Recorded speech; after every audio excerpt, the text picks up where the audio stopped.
Hello, everybody, and welcome to tonight's episode of This Week Unloaded on the Unloaded Media channel. So far, I have with me Mr. David Bowling, the Kingpin himself. How are you tonight, David? I'm good, man. Thanks for the invite. Uh, and we were talking before we went live. You want to let the folks out there know about what you were asking about? I was asking about the Taurus, the Tracker, the 357 Magnum revolver,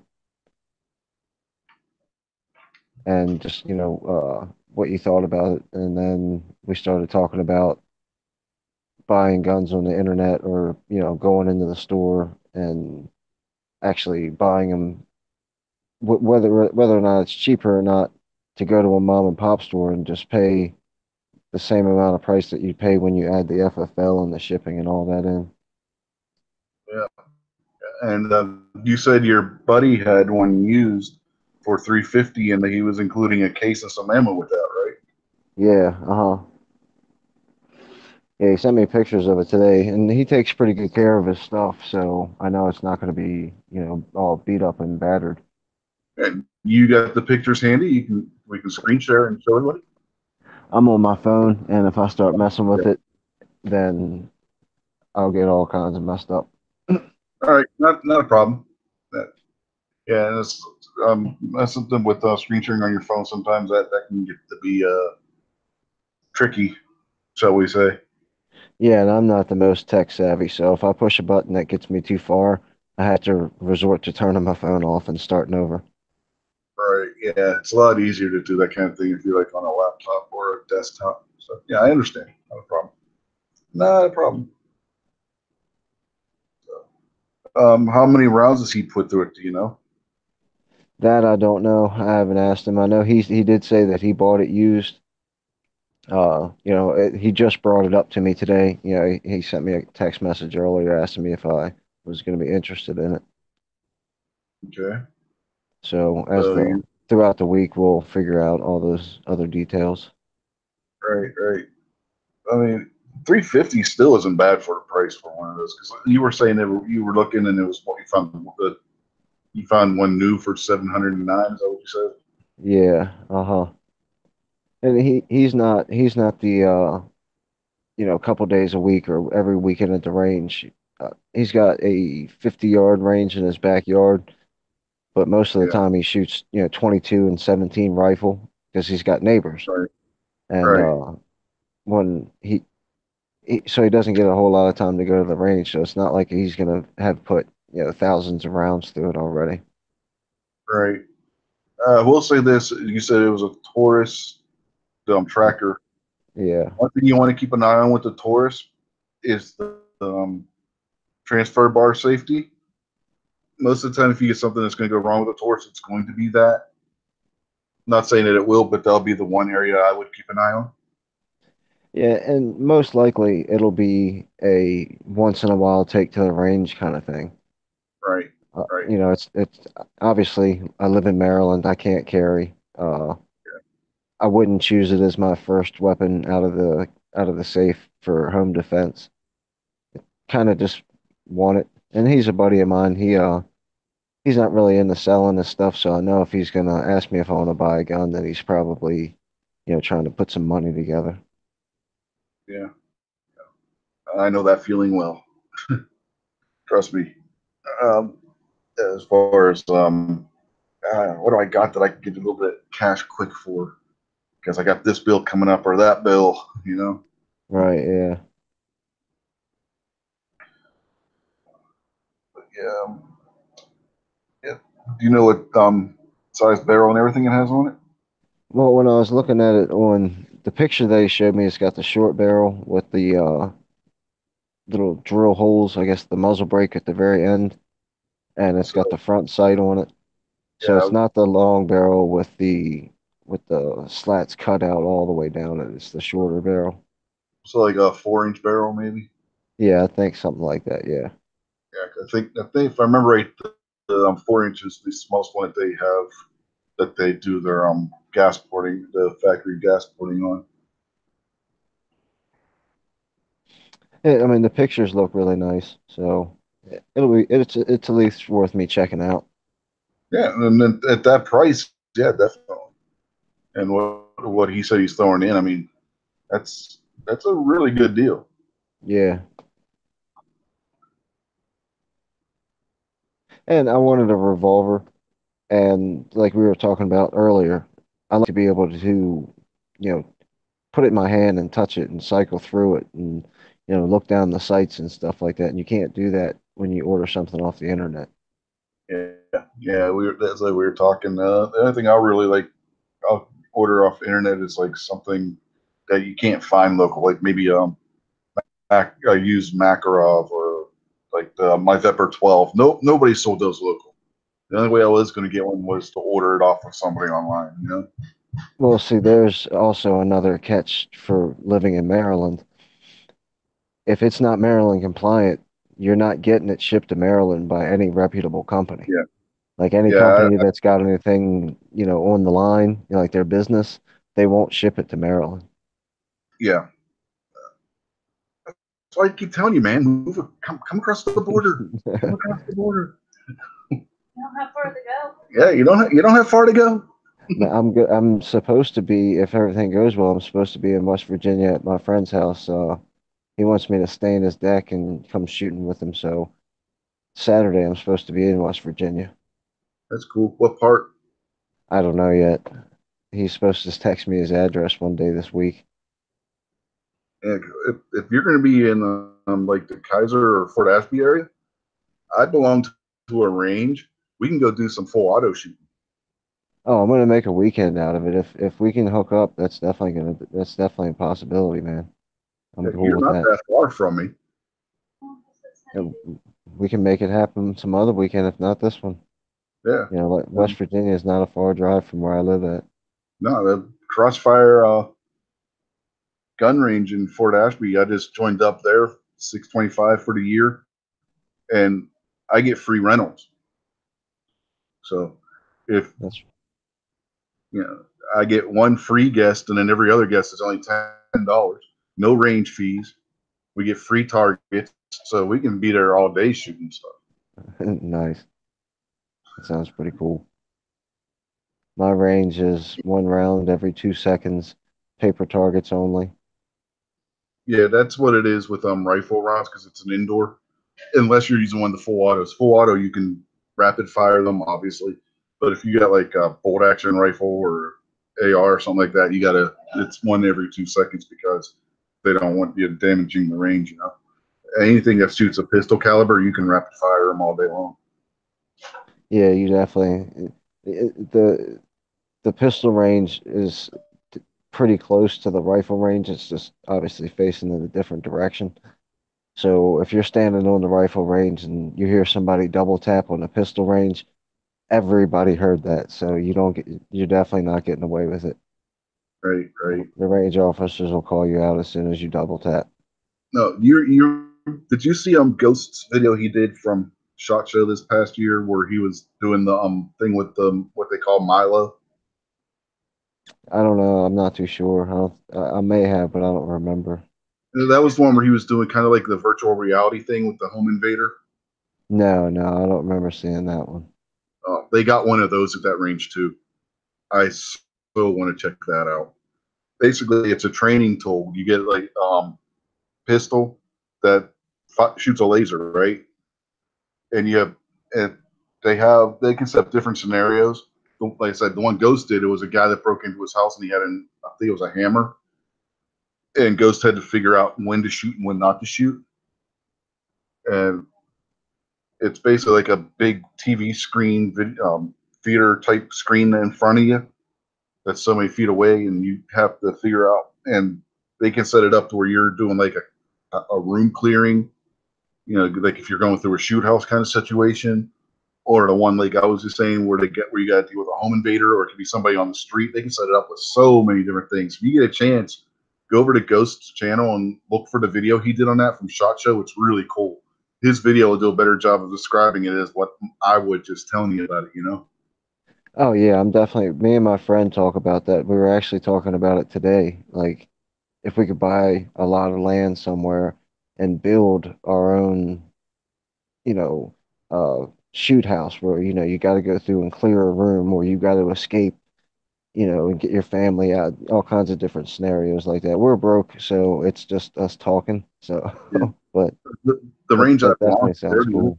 yeah, they're the only range in the area of Maryland, West Virginia, Northern Virginia, Pennsylvania that has one. So yeah, that Wouldn't wouldn't the accurate answer be if there's somebody in your house with a hammer, you shoot them right now? well that you got to think different states, different laws, giving them a chance to surrender first. If it were a firearm, I'm shooting first, then asking questions later. If it's a hammer and the guy's like 20 feet away, I might give him a chance to put the hammer down first, maybe. Yeah, I would probably do the same because I don't want to hurt anybody for sure. But if we're talking about intentions, because that's kind of the angle I was going at. You always hear, well, it was just a crackhead that was trying to steal your change out of your nightstand. I Yeah, don't know that. He didn't come in and say, hey, I got a hammer and I'm just trying to steal your change. yeah, He came in and might as well said, I'm here to kill your family. yeah. If you watch the video, the way it looked was in the situation that Ghost was doing. It was like somebody had walked into their house and they caught a burglar or something along those lines. You know what I mean? So both you and the burglar were caught off guard, and the burglar stand basically he's like trying to get into a drawer or something. Looks like when it started, and then he turns around and looks at you know. I don't want to say he looked at Ghost, but for all intents and purposes, that's what happened. I Yeah. mean, Right. it's hard for a video to be looking at you, but you get what I mean. Yeah. And then Ghost had to decide, when do I stop warning the guy and just pull the trigger? That kind of situation. It was one of those type of National Geographic or Dateline or one of those types of shows, maybe 10 years back where they had that kind of scenario. They had the dummy rounds and like a toy gun, Mm-hmm. and they would come up and snatch the guy's girlfriend's purse and turn around and start running. And like 4 out of 5 people were shooting the guy in the back as he was running away. Yeah. Now, I can't approve of that. If he gets your purse and you can't chase him down and give him a good old-fashioned beating, then you don't shoot somebody in the back. Let that purse Right. go. You Right. shouldn't have any. If you've got every bit of money that you ever owned, and your child's birth certificates and the most, maybe then chase him down. But sometimes you got to cut your losses because shooting somebody in the back over your purse, that's not cool. No, no, that's not. We got RL out there on the YouTube chat, side the chat now. I don't know if he's gonna be able to, but he does have a link. I don't know if he's got to get ready for bed, go to work in the morning or not. If not, jump on in. If you do, hey, catch you next time. Hopefully, one of these days. Uh, RL, I don't know if you heard me telling David, I now belong to a range in Fort Ashby, West Virginia, and I get free rentals on stuff. So if you ever get a chance, you want to come on down to that area, we can hook up at Crossfire Gun Range in Fort Ashby maybe sometime and do some full auto shooting or whatnot. Maybe even talk food Travis in because he's close to you guys, isn't he? Yeah, he's not too far either.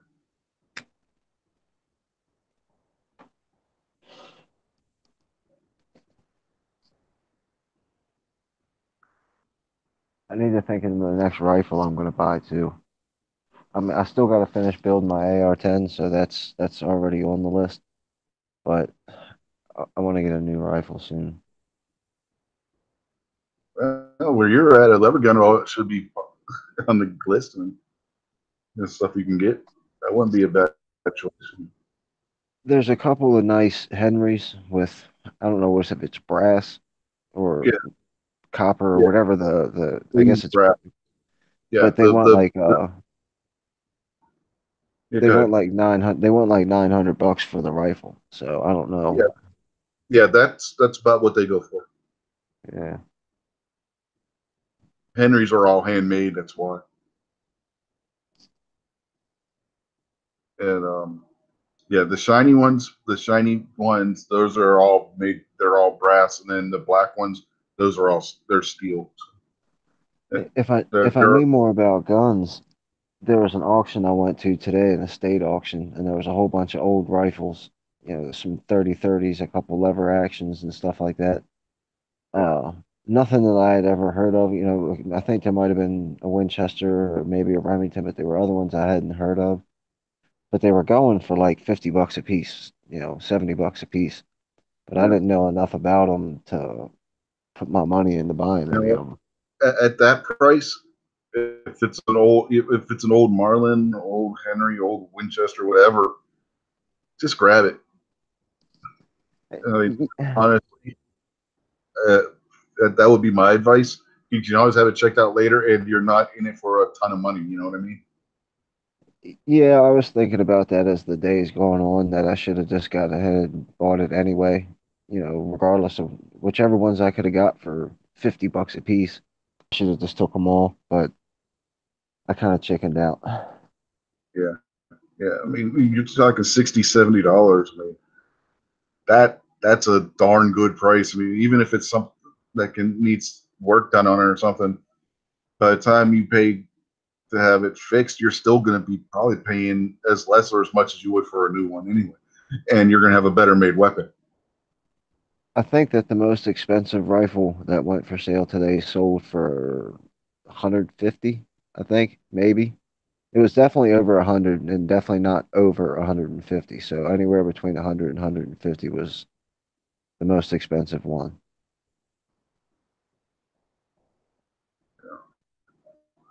Yeah, that's not bad. But that's pretty decent prices. Was that sale only today? Yeah, they every couple, I don't know, maybe month or two, they have an estate auction up at this little, almost like a flea market type of place. And today they had three different estates that they were auctioning off, and one of them was the just happened to be an FFL that my brother introduced me to a couple months ago, and he was up there selling the guns, and then there was this big warehouse full of tools.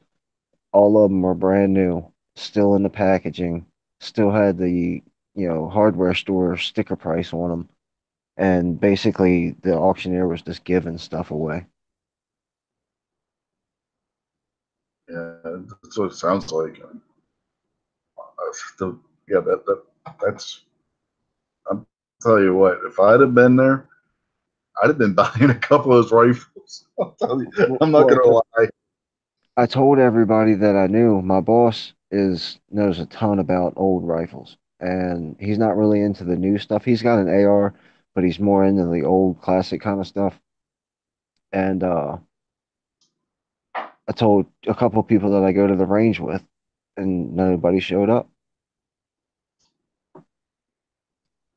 Wow, that's just crazy. Yeah, getting back to what we were, what got us on that route, especially if you're gonna be, if you do get your that tractor off your buddy that you said was 357, get yourself like a Henry or a Marlin 357 lever gun to go with it, and you can use that for deer hunting too, and you have commonality of ammunition between the two. He said that it also fires the 38 special. Yeah, so does the Henry lever gun. So you could do just like you do with the pistol with the Henry. You could use the your 38 for range for most of your range practice and whatnot, and then use your 357 when you just want to make sure you got your zero right for the rifle with that round, and then your 357 Magnum round for your deer hunting too.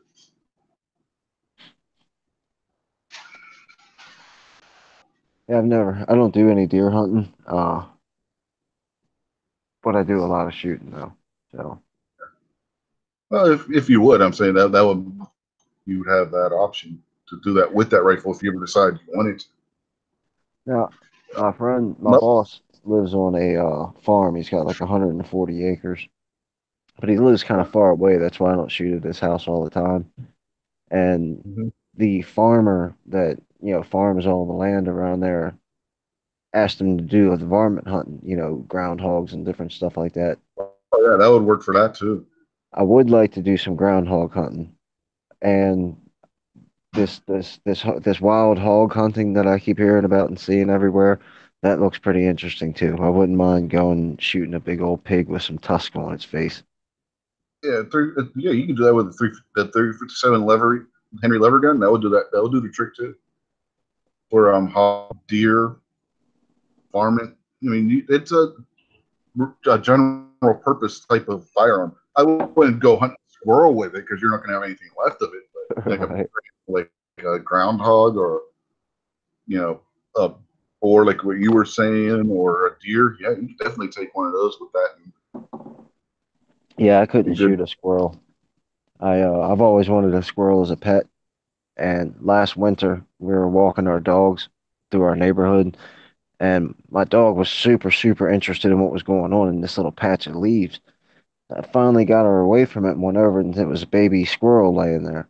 So I picked it up and brought it in the house and kept it alive for about a month. And then I guess I wasn't keeping it warm enough, or I don't know what I was doing, and it died on me. So my one chance at having a pet squirrel kind of went to pot right there.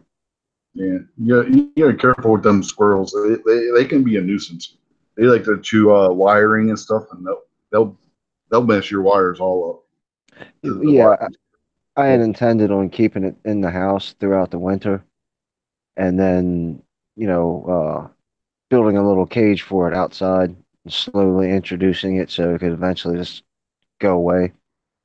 I had no intention of keeping a wild squirrel forever. Plus, at the time, I only had one dog in the house where I live at now, and now we got two, and there'd be no house left if they saw a squirrel in the house, that they would destroy the house chasing the squirrel.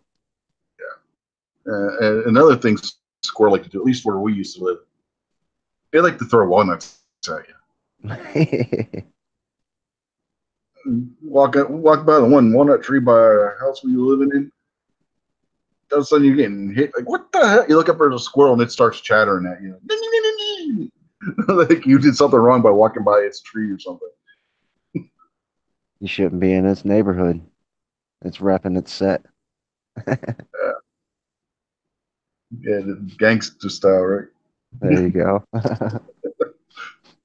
He had a walnut 17. There you go.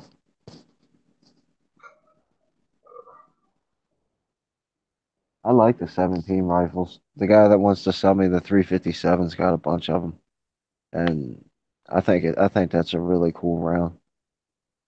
17 HMR. Yeah,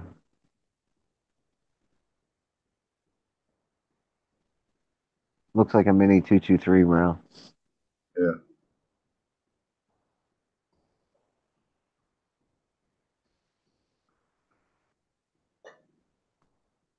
Any other questions you have about anything else you've been looking at? Let me see. There's I'm supposed to be getting that Beretta, but we already talked about that. The APX. Mm-hmm. Uh, and I think that's it. And then obviously some point in time during, I'm going to shoot for sometime in 2019. I want to get the Ruger 1911. Yeah, those are nice. Ghost is out there in the chat now. I believe I sent you a link to Ghost. If you got time, you want to jump in, you're more than welcome, brother. I got something I wanted to talk to you about anyway, Ghost. If you can come in, if not, then that's cool. Some an article I was reading about something that was going on in Arkansas.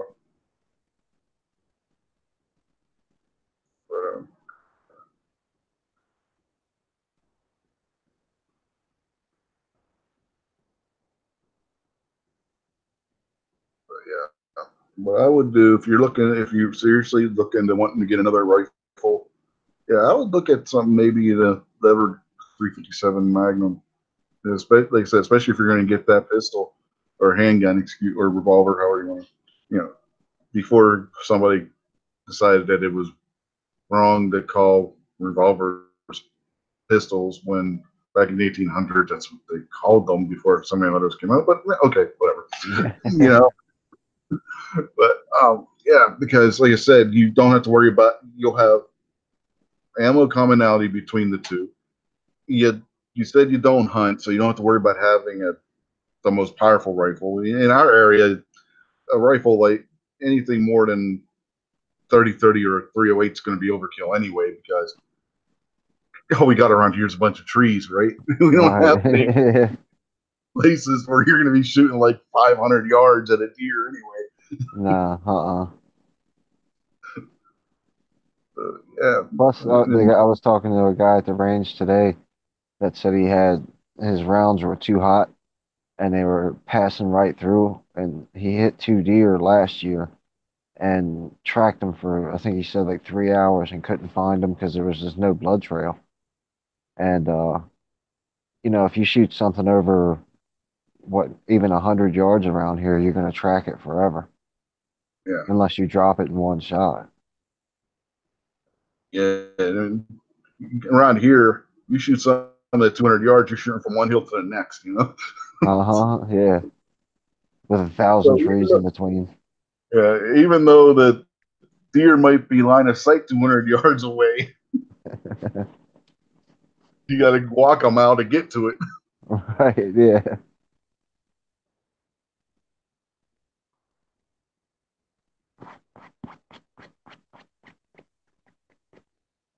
Do you ever do any hunting? Yeah, I have in the past. Yeah, I haven't done any recently, but for various reasons. You know, one of the reasons being my arm because if I were to go out and try and get a deer or something, I wouldn't be able to get it back to where our civilization is anyway. I really haven't done anything in a couple years now.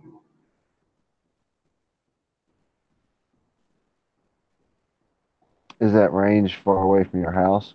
The one that you were talking about with No, the it's not that far. It's it's the next town over, so it's not too far. Yeah, and RL was just out there on YouTube side same thing. I was basically. He said if you're getting into plinking, 357 would be fun. Most of the lever guns would also shoot 38, which like I was just saying. Yep. So apparently he's agreeing with me. You should get the 357 lever gun. nice. Well, that's three votes because I kind of like it too. So Yeah, I just put that 627, the Smith and Wesson 627 on order. I don't know if you know what that is or not. That's the 8 round 357 Magnum that Smith makes in stainless steel. I got one of those on order in the same shop I ordered it through. Has a Henry 357 lever gun that I'm seriously thinking about grabbing that to go with it. hey, yeah, tell them that's discount right there. Bulk purchase. Tell them to cut you a deal and you get your matching rifle and handgun.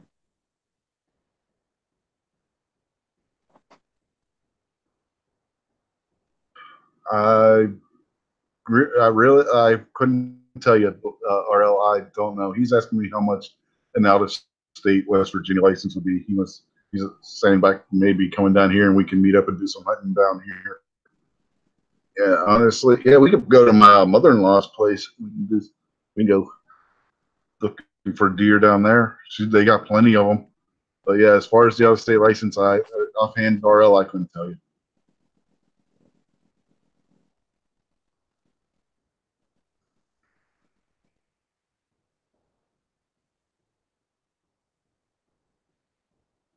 And you'd be welcome to come too, David, if you wanted. We can meet up somewhere and go down to my mother-in-law's, which is where I just moved from. Ironically enough, she's in the same area. She's got 100 and some acres down there. That's pretty sweet. There's a lot of farms around where I live at and a lot of decent sized properties, but everybody's so uptight about it now. They're just not letting anybody shoot at all. Yeah. Well, And I'm we're not, and I don't even hunt, just even target shooting. They don't want you on their right, property. Just stay off. right where she lives. it affronts an old orchard, old apple orchard. So the deer go in there and they eat all the old apples that are still, from the old apples from the trees that are still growing. It just aren't, nobody's doing anything with them. So the deer get pretty big down there from eating all those down apples. Near where I live at, we got a couple uh, vineyards, and they've all got, and then a couple. I don't know if it's pears or apples, but there's a couple orchards like that, and they've all got like the 9 foot fencing around them, so the deer can't get in. Yeah, there's no fence around them like this one. It's wide open. The deer can just come and go as they please. Like I said, nobody's like maintaining it. It's all growing wild at this point.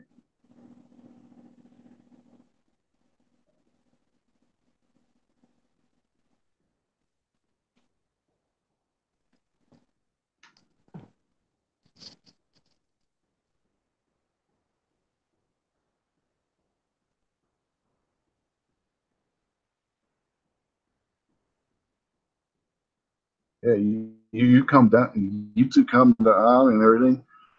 RL and I can take you snipe hunting. Did you say snipe hunting? Yeah, snipe. You've never gone snipe hunting? No. Oh, come on, RL. You got to jump in here so we can explain to them what snipe hunting is.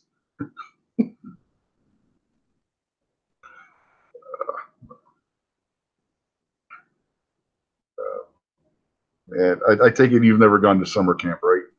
Yeah, no, I never did summer camp. Hey, Ghost, how are you doing? Hey, what's up, man? Sorry, just got home, so jumped in for a few minutes. What's up? Yeah, I was curious about something. They had that court ruling Yeah, in your state. they did. Uh, yeah. What is this? Are they going to be? Is that court ruling in your opinion going to be making your state constitutional carry now?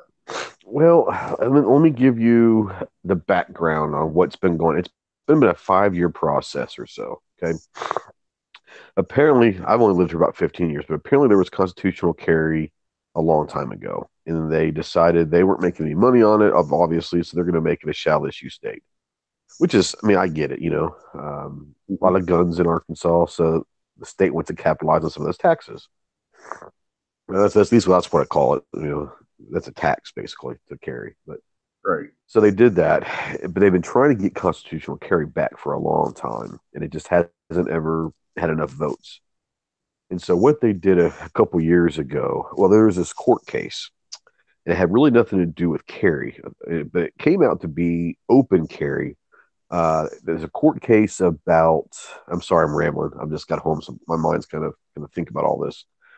But there's a court case, and they're talking about going from county to county with guns in the car, this, that, and the other.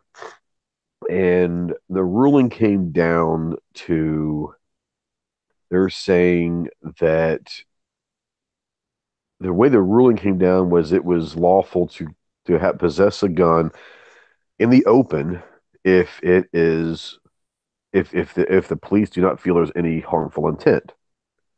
So that started a whirlwind about 4 or 5 years ago, because now they're saying, oh, well, the ruling said you can possess a gun in the open. The whole court case was about transporting across county lines in your car. Does it have to be in a lockbox? This, that, and the other. The ruling came down and said you can have a gun in the open unless the cops think that you have intent to harm. So a bunch of people go out and say, well, this means there's open carry now because the ruling says out in the open, you know? So, but there's been some gray area. It's been really, really gray. Well, in January of this past year, or this year, our governor and attorney general came out and said that their interpretation is that open carry is legal. And as a matter of fact, the governor even went as far as to basically instruct the state police that if someone is open carrying without any will, unlawful intent, don't harass them. He even came out in a statement to say that, public statement to say that. So then once that happened, then someone took this ruling to the appeals court, Arkansas Court of Appeals. Mm-hmm. And it came out, I want to say it was Monday or Tuesday. Yeah, that sounds about right. Because when I read the article on USA Carry about it. Yeah, and it came down, and the decision from the appeals court says that it is lawful to have a gun basically open or concealed without a permit unless there is unlawful intent. So now people are running with this saying, well, the appeals court said that you can carry concealed or open now without a permit. And so it's kind of going nuts. So people are, I mean, I was at a gun show today, and one of the few gun shows that actually allowed carry. Uh, Not too many of those happen. Everyone was open carrying. And it was the buzz of the gun show, you know.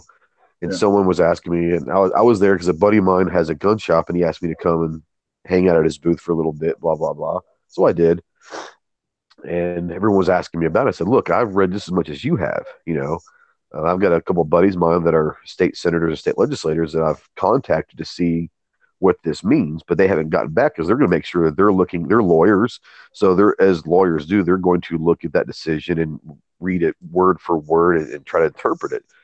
I said, but yes, the way that I read it, it does say that possessing a firearm, either concealed or open without a permit, is legal. Yeah, that was my take too from reading the article about it. That, like I said, USA Carry had on their website and whatnot. That I was just wondering what your take on it was. Yeah, that's basically what I was thinking too. Well, the cool thing is this past 2 years ago, they passed a thing. So they've been trying to get constitutional carry back, and it just hasn't had enough votes. It's been close a couple times, but just not enough votes. So what they decided to do is kind of backdoor it, which I think was brilliant. And kind of slow play it. So they created what they call enhanced carry, and it's an extra class that basically right now with a normal concealed carry permit, you can. It's just like free arrest. You can't go inside bars or restaurants, sell alcohol. You can't go on college campuses. You can't go on government buildings. This, that, and the other. Well, what they did is they passed an enhanced carry. It's an extra 6-hour class, and it's another string of fire to qualify. But it's $15 for life. For life, as long as your normal permit is up to date, your enhance is good for life. So they're not making any money off this. But basically, what they were trying to do, what the enhance does is now I can carry inside a bar, I can carry on college campuses, unless it specifically says this is campus is gun free or whatever. But I can carry in government buildings. I can basically carry anywhere that are not federally gun free zones, like high schools and stuff. You know. Right. And so what they're trying to do is they're trying to backdoor back into constitutional carry. Now with the enhanced and now this ruling, it's a very, very strong possibility that you could see an actual bill be presented and passed in the next year for constitutional carry. So I don't know the gray area as far as what's going on right now, but I think what this does is this now opens the door back up for constitutional carry, and I think it goes through. Yeah, yeah. So it's exciting one way or the other, you know? Yeah.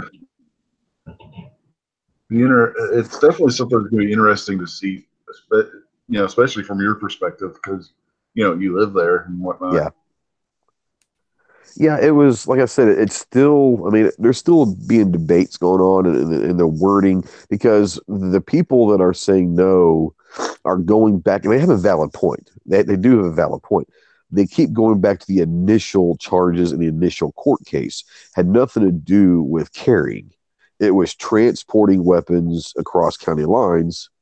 Do you have to have them in a lockbox? Can you just have them concealed, or can you have them out in the open?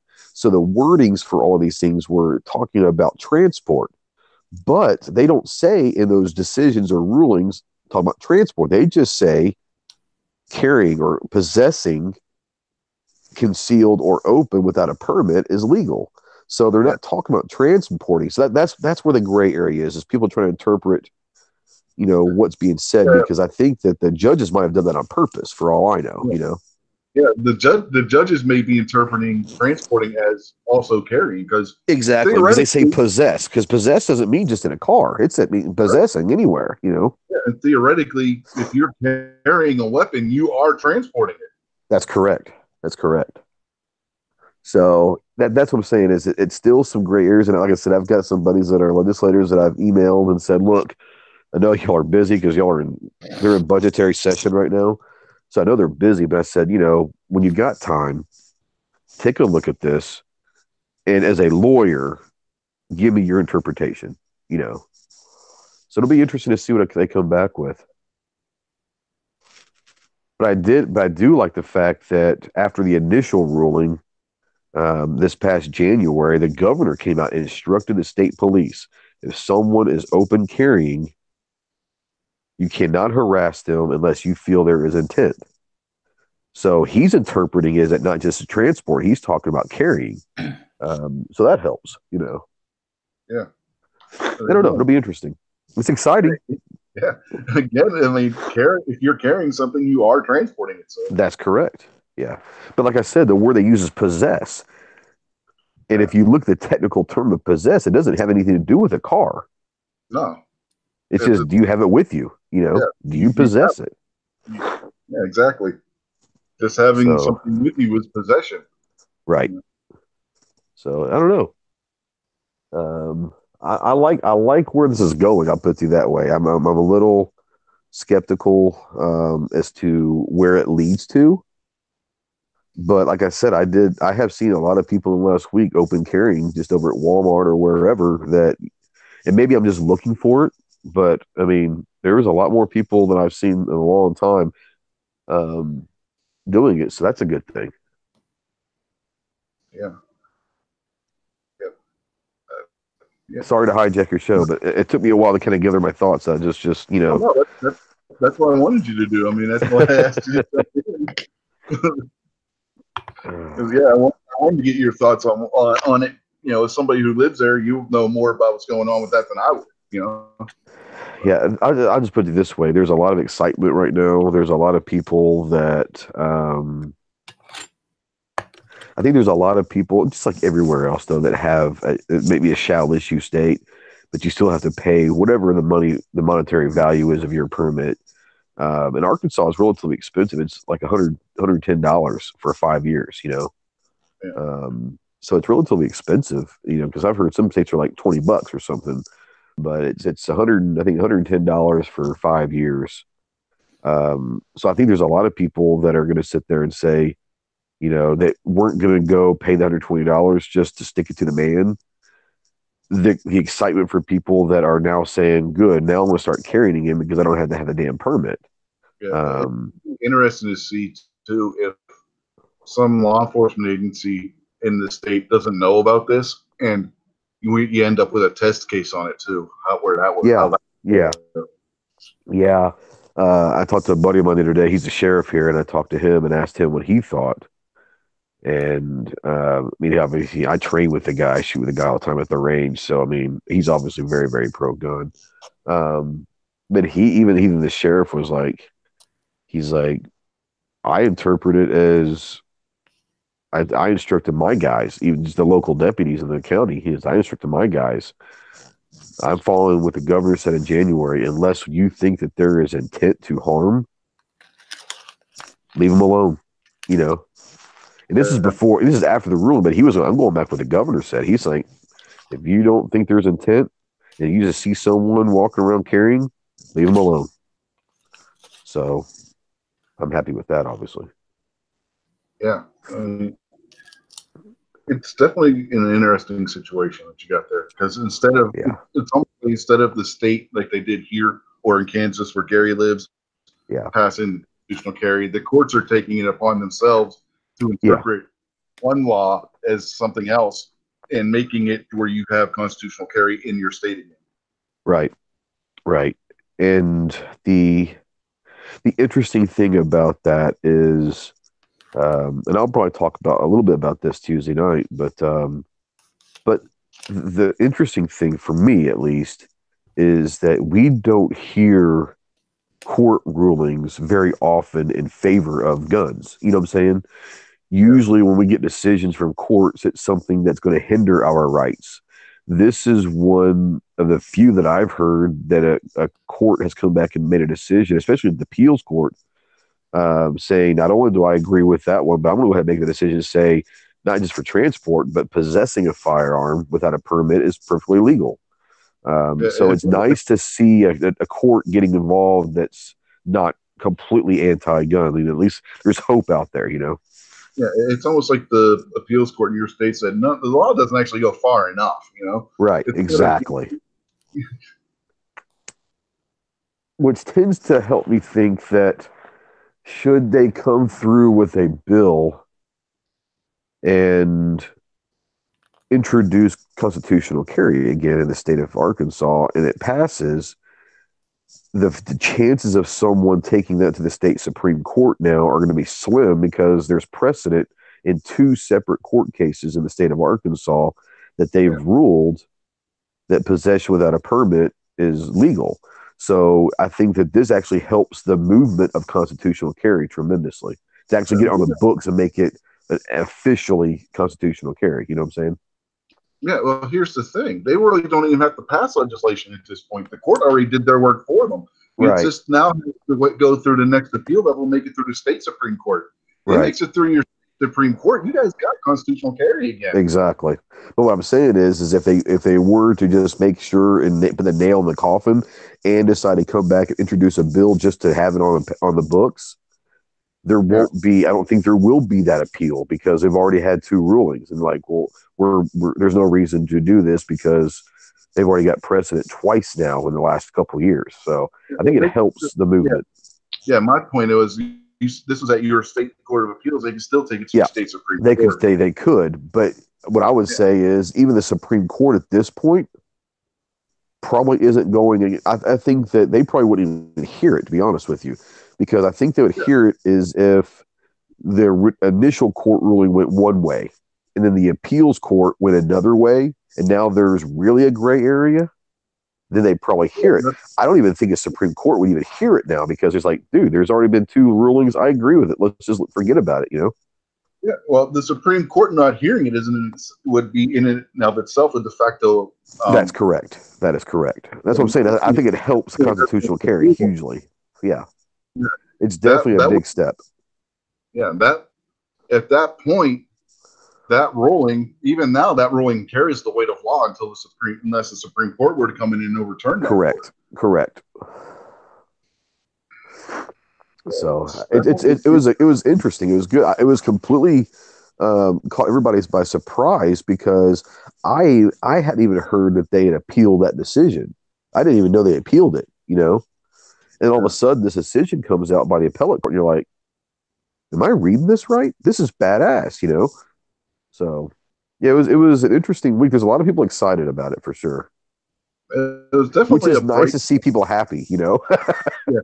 Yeah, it was actually a bright point to this week. All the other shit that's been going on. After all the shit that's going on, it's at least in Arkansas, it was a good week for us, you know. Yeah, you had the idiot bomber guy. Then you had this shit that happened in Pittsburgh yesterday. I heard about that, and I was going to talk to you about that. I know they caught the guy. Is he alive? I know they said he was shot several times, but is he still alive? He's alive. He was wounded.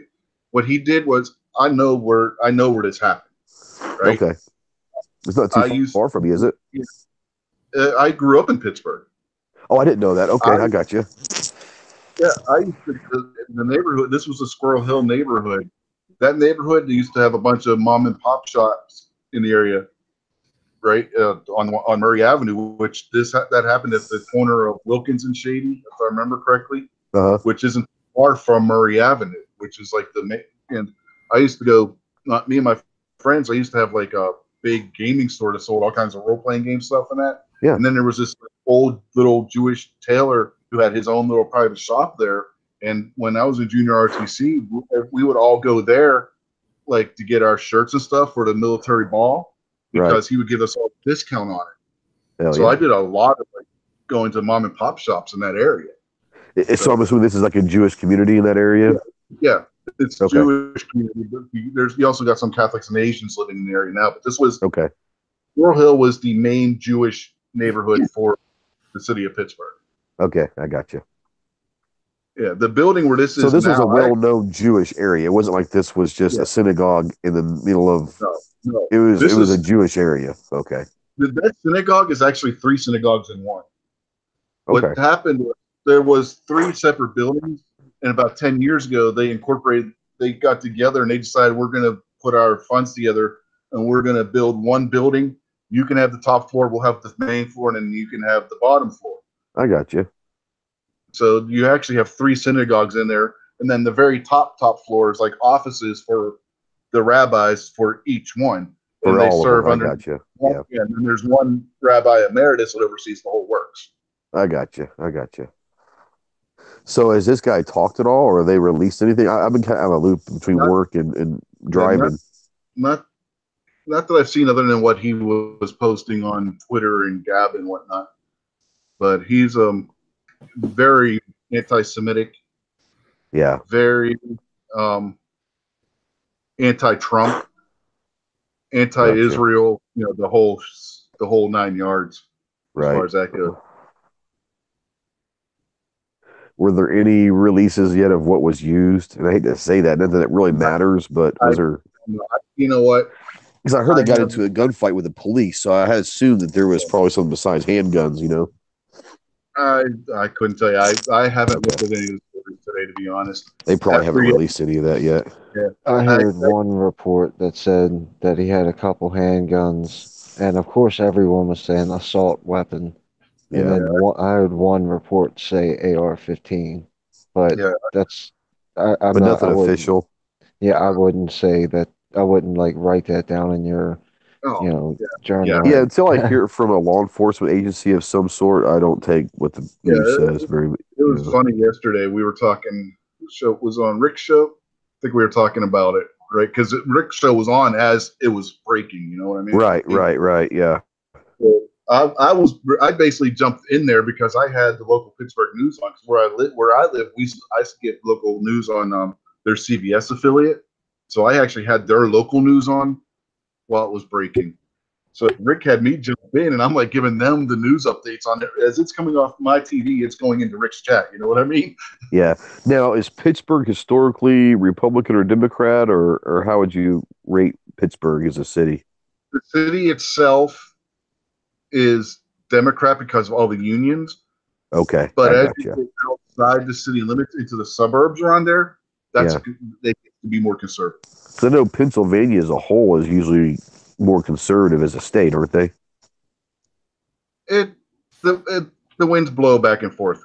Pennsylvania is more purple. I got you. RL, you would probably say the same thing. So basically, the cities of Philadelphia and Pittsburgh are probably more liberal, but the rest of the state's probably more conservative. Yeah, pretty much. Yeah. Philly and Pittsburgh pretty much control the state. How they both go is the rest of the state generally goes. Right. Unless there's something really big, like when Trump won Pennsylvania. Right. Hillary Clinton was not popular in Pennsylvania. Yeah. Well, it'll be interesting to see how that plays out. It just so happens that these two things are happening 2 weeks prior to elections, and early voting, at least in Arkansas, started last Monday. And so it's interesting how this thing just happens to pop up. And especially like the MAGA barber, I mean, there's some shady shit going on there, The only person who was calling for gun control yesterday in the Pittsburgh area was the governor of the state. Everybody else they talked to, politician-wise, the guy who runs the bishop for the city, who runs the Catholic Archdiocese there, and the bishop, the rabbi emeritus of the synagogue, and other people, any kind of influence in that area. Their first thing wasn't gun control; it was better protecting the people. That's positive. Yeah, the rabbi pretty much echoed exactly what Trump said. I don't know if you saw Trump's comments when he was getting on Air Force One yesterday or not. But I haven't. basically, I didn't see anything. yeah, he gave a short statement, and the one reporter, the very first question out of this reporter out of her mouth was, "Do you think gun control?" Blah blah blah. Trump looks at her and says, "No, guns aren't the problem. The problem is we need to better protect these people. If they would have had an armed guard in that synagogue, that probably doesn't go that far." And the rabbi pretty much parroted exactly what Trump said. The rabbi did. Interesting. The rabbi, I did see something where, and I don't know if it was there or if it was just a rabbi that someone had interviewed. I don't know if it was there or not, but they were talking about hiring private security, armed yeah, security. Was that there? yeah, that was him. Because One of the what they said is when they have a major holiday like Rosh Hashanah or Yom Kippur, Hanukkah, things like that, when they have a whole lot more people that come in there because, just like Christian, Jews will go to the temple on particular holy days, but not go the rest of the year. So they never thought to have the big, have a security presence there for your regular everyday weekend services. Now he said we have to rethink this, and we may have to put armed guards in there just for our regular services now too. And he's like, that's a real shame. We shouldn't have to be doing that, but we have to protect the people at the same time. and traditionally the Jewish people aren't going to carry on holy days like that. That kind of violates their religious thing. So they wouldn't Yeah, be if Tuesday was a regular day of the week, the guy might have a gun in his back pocket.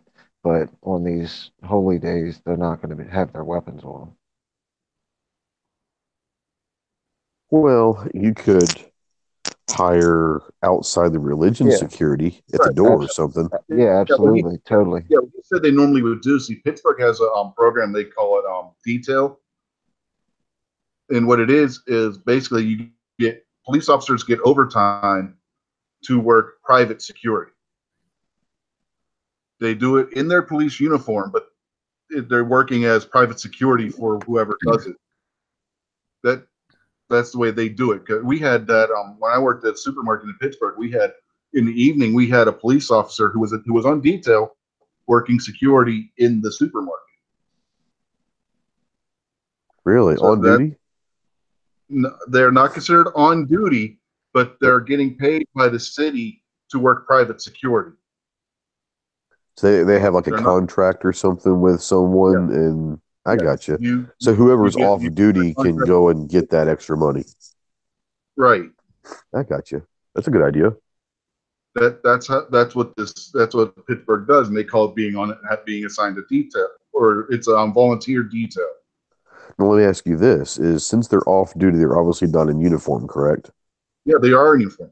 They are in uniform. Okay, so they still carry the full weight of the law. They're just not on a beat. They're actually their job for that day is security.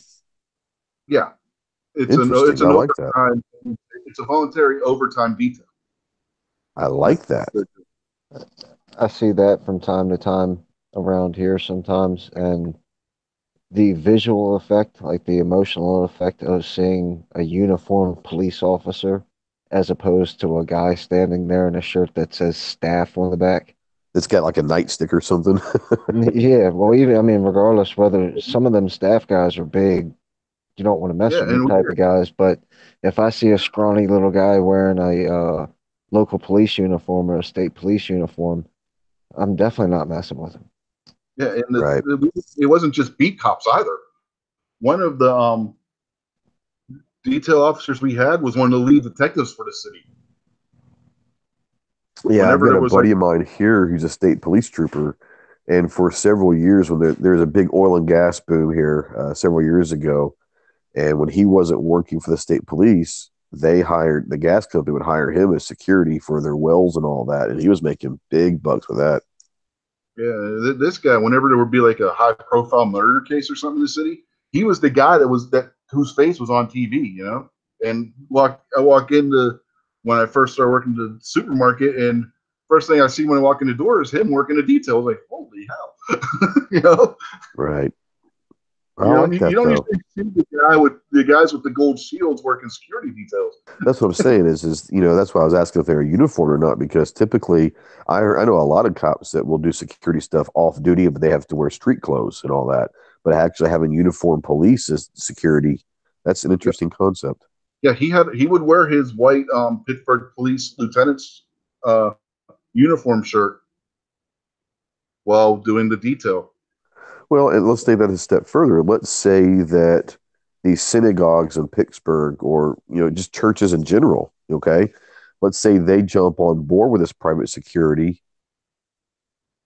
or schools for that matter. I mean, you're talking a deterrence now for crazy people to go into a place that are basically soft targets. You allow officers or off duty, whether they're off duty or not, but you allow them to be armed at the doors and people see that there's armed security there. Hello. We already know that criminals have already admitted that they won't go somewhere where they know there's a chance they get shot. Right? So I think that's a great idea. We also have to be willing to engage in the conversation when, and you know, the statement's going to come up. Well, if there was an armed guard there, he'd just be the first one shot. I'm sure that there's plenty. Sure. Whenever you hear if there was an armed guard there, somebody out there is thinking, well, that's the first person that's going to get shot.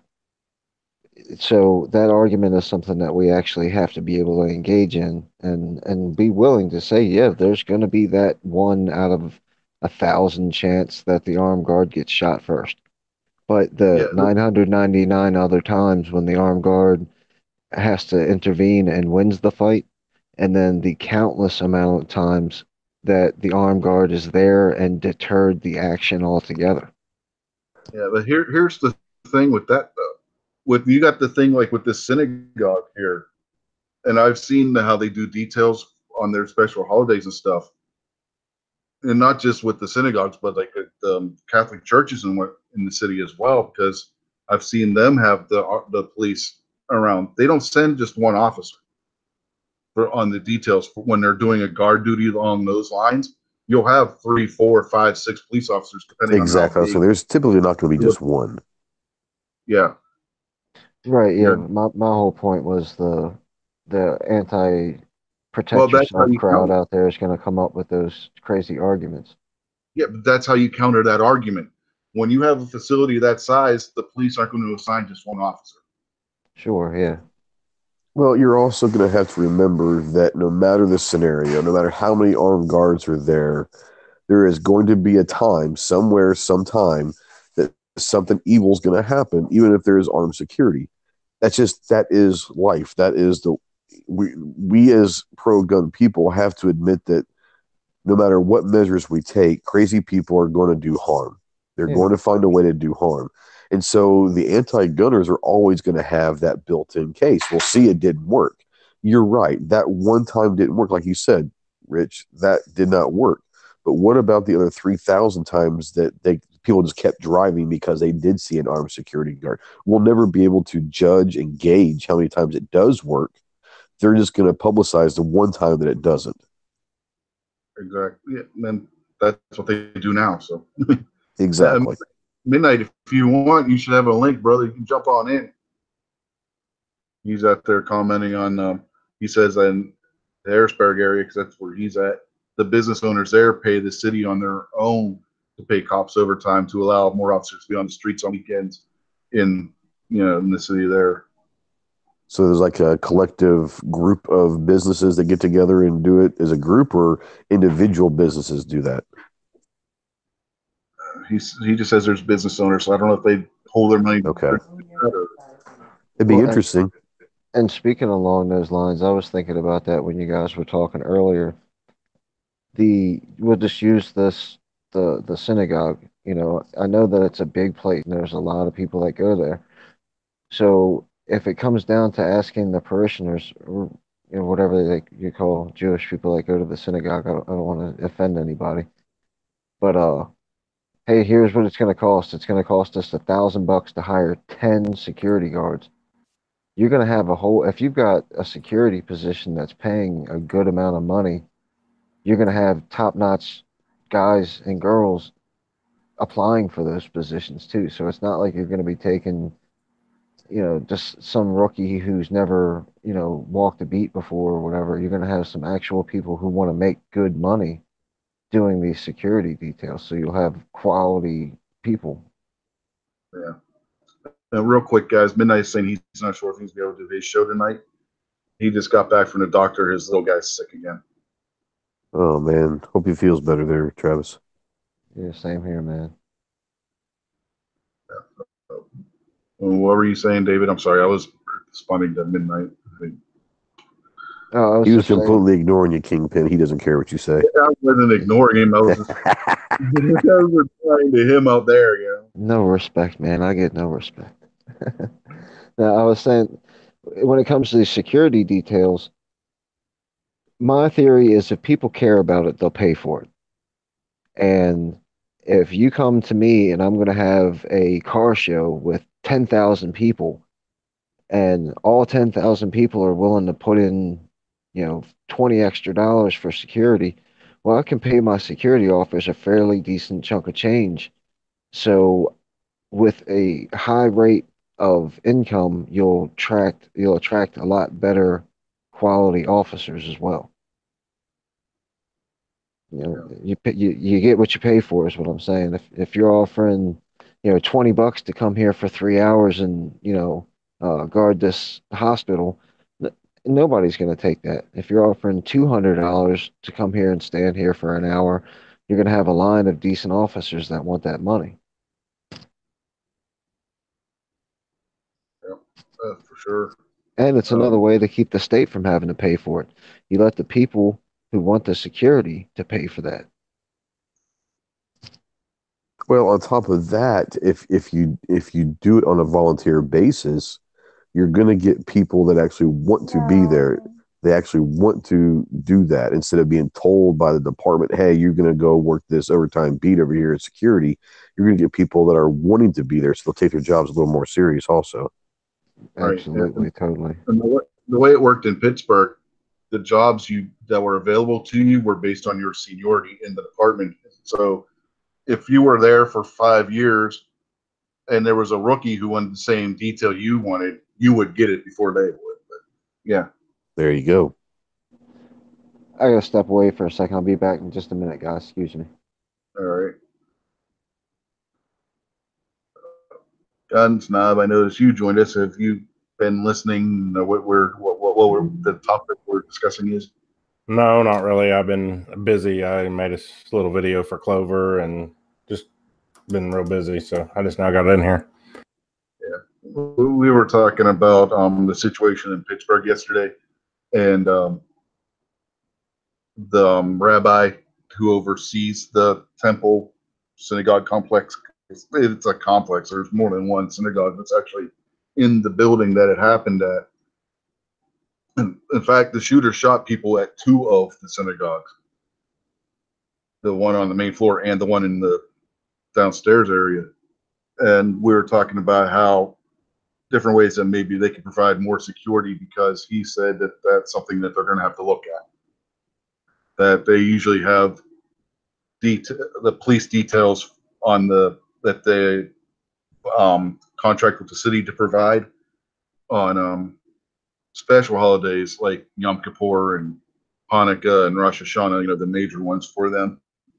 And you'll have the Catholic churches and other Christian churches in the area in the city do the same thing. And he's like, maybe that's not good enough anymore. So this should be over on Gun Channel's G-Webs. I did put it up. Unless you're just not. Okay, we're good then. He sees it.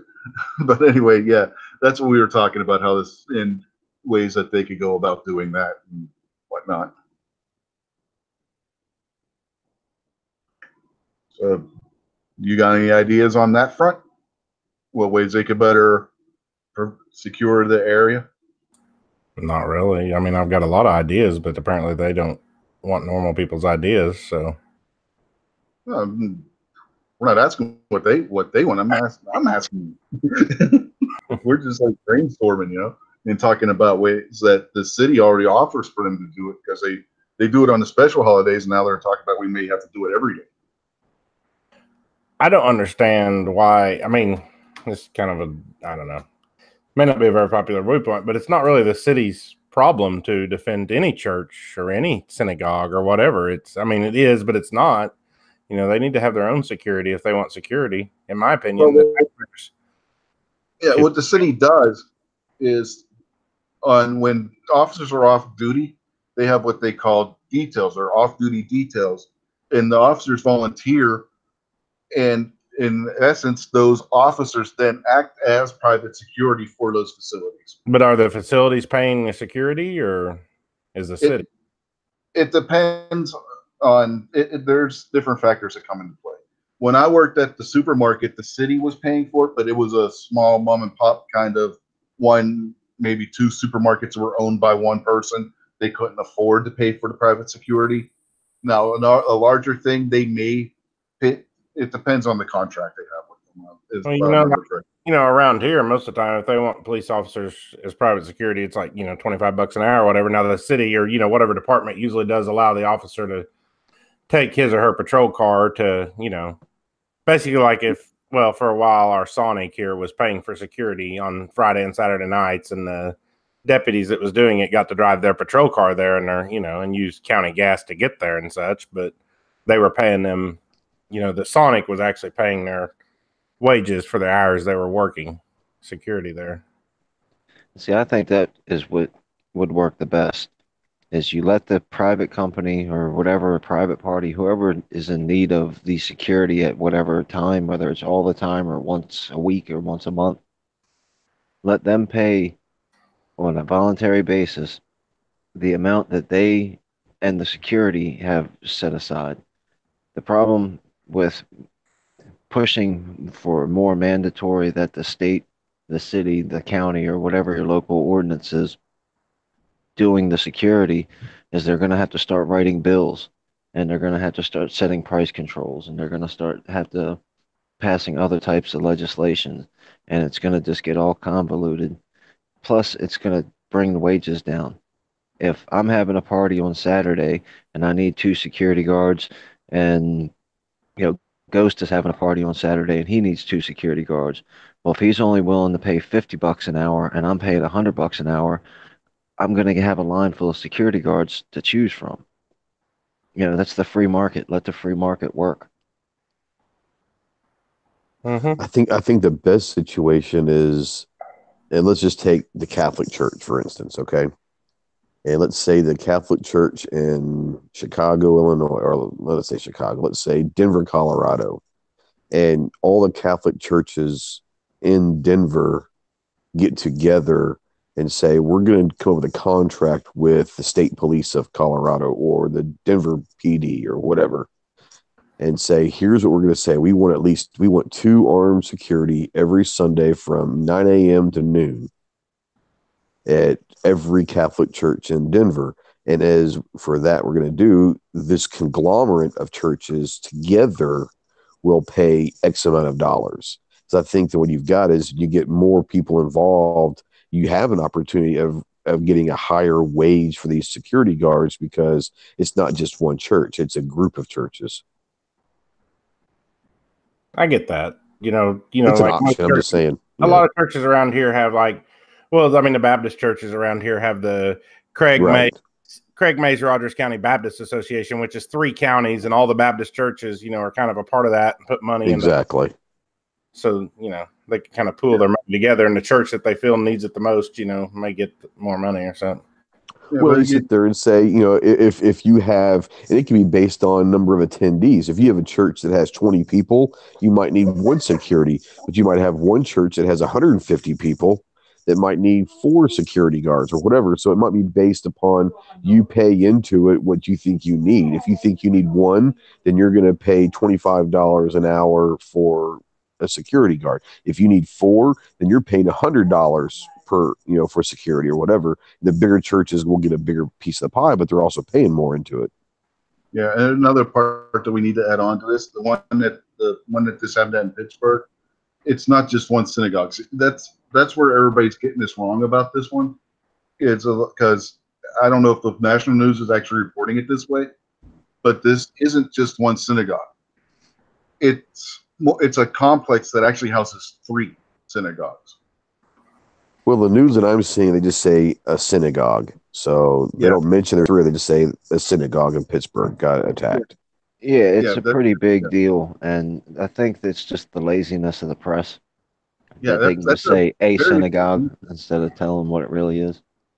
Yeah, that's an extremely big detail. It's one building, but it's 3 synagogues, one on one floor, one on another floor, and another on another floor. And they're not small. Each one of these synagogues has a congregation of 150, 200, maybe 250 people. So, I mean, they're not small. It's not like churches that are, spread across America where, you could go into one church and there's, 10,000 people in there, and then you go into another church and there's 10 people in there. A lot of the synagogues get built in high traffic areas, if you will. So there's usually quite a large number of people that attend those places. Yeah, that gun snob wasn't here when I was explaining about this place before. This actually used to be 3 separate synagogues that were in different areas of the Squirrel Hill neighborhood. They got together and they all wanted to get a new building, but none of them could afford to get the building that they wanted. So they came together, pulled their money, and built one complex that they all share. Interesting. So why didn't they just build one? I don't understand. Maybe I just don't understand it. But why wouldn't they just build one big synagogue? But because in the Jewish faith, it's like you know how Christianity, you have Baptists, Methodists, Catholics. Well, it's the same way in Judaism. You have different sects. Each one of the synagogues is a different sect. So they didn't want to. Okay, I got you. So you're basically like, like say they're the Jewish Baptist, the Jewish Methodist. That's a really crude way of putting it, but that's basically, I guess you can look at it like that. I got you. So it's not like Catholics or all Catholics or Catholics. It's it's even in the Baptist, you got your Southern Baptist, Missionary Baptist, Primitive Baptist. Independent. That's a good way of looking at it, though. Yeah. So that's what's going. That's actually what's going on there. And he actually shot people in at least 2 of them. I don't know if he shot anybody in the 3rd one or not, but even though he did have to go up the stairs, because where they found him was in the top floor in the Rabbi Emeritus' office. He's the main rabbi that oversees all 3 of the, as far as their business dealings and everything, make sure everything is kosher and everybody's getting along together. You know what I mean? The real important question. Quite literally kosher, I guess, huh? That wasn't intended. That was not an intended pun, but it came out that way. Who wants to start a poll on how long this stays in the news cycle? It'll be. You think it makes it to Friday? Gone after the midterms. You think it makes it that long? I don't think it makes it past this week. Yeah, because they can't spin this one like they're trying to do with the bomber, that this was a Republican Trump supporter nut job, because he had some very anti-Trump comments. Well, I just think that they're going to just a killing, a murder, that's a sexy story. They've been stretching that out as best as they could because they do not call it a killing or a murder. I don't know where you've been. It's a shooting. They have to shooting. I'm calling it a murder. I'm not calling it a shooting. I'm calling it a murder.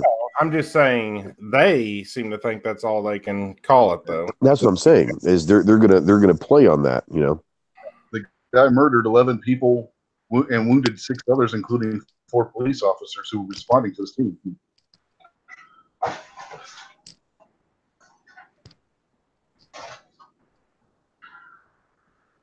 And to answer your question, I don't know how long this is going to stay in the news cycle. It just depends on. It might stay more as far on the local side of it, but nationally, I don't know. Just depends on what can spin it, how it'll stay in there.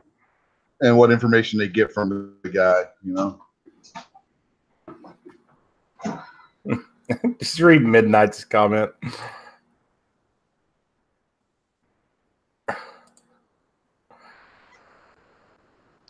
You're absolutely terrible, Midnight. Wow. I just opened up my mail.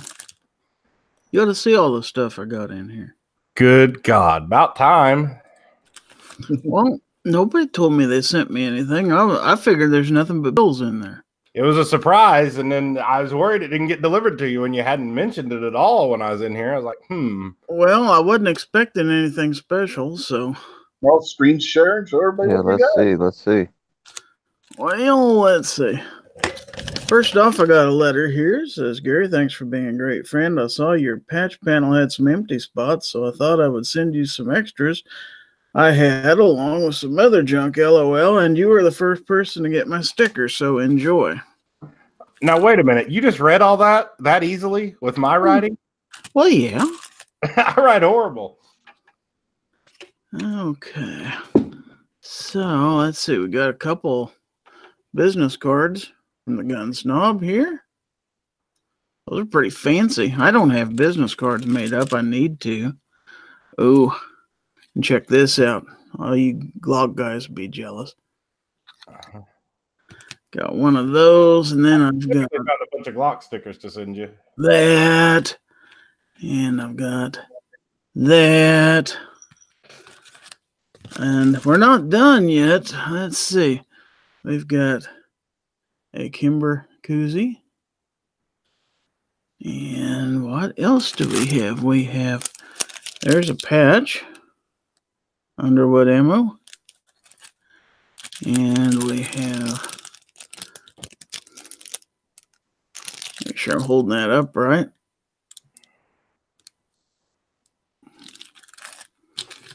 And That was a pretty sweet patch. so is that one. Geisley, nice. And tell you what, I'm Valkyrie. and we still ain't done. Let's see. I was just some stupid little chamber flag I had laying around. That's pretty cool though. See, what Snob did, he had a bunch of these doubles laying around he didn't know what to do with. Uh-huh. Now, supposedly I'm the first person to get one of these. You are. So I feel pretty special. I think one of my kids stole one, but I'm a tightwad, so I wasn't giving all my kids one. And a pin. Check out the pin now. And I'm not a Glock guy, but that was a nice pin.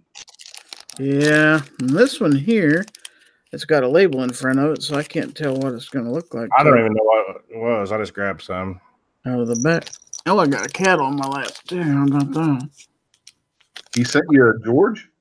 Hey, George, look like that. Looks just like the one I had too. And just as annoying when you're trying to do something. What was that in? Oh, that was just a cheaper than dirt one. Yeah. Pretty fancy schmancy. I think that's it. Thank you. Oh, you're welcome. Man, I made out like a bandit there. Oh. Yeah, I wasn't expecting anything cool. I'd have been really surprised when I went out to the mail and found that. Normally, I know when I'm getting stuff because I ordered it or somebody told me they were sending it. So if I'm not excited about something, I usually let the mail pile up 2 or 3 days before I go get it. It's probably just bills anyway. Well, then I will tell you, Gary, that at some point this week coming up, we are going to be mailing you something. So I'm not going to tell you what, so that way you do get surprised. Awesome. We will be having a package coming. Awesome. I guess I'm going to have to check the mail every day now. Probably won't get mailed out until Wednesday or so. But you will be getting something in the mail. You can't pretend you don't get the bills if you don't check the if you check the mail. Honestly, most of my bills come in email. Anyway. Mine too. Most of my bills just come automatically out of my bank account. So I was going to say, I get them whether I go out to the mailbox or not. Most of the junk I get in my mail is political crap like this right here. I get plenty of that. Yeah, we get those too. It's that time of Chris year. Wolf for governor, you Kansas people, if you want to keep your guns.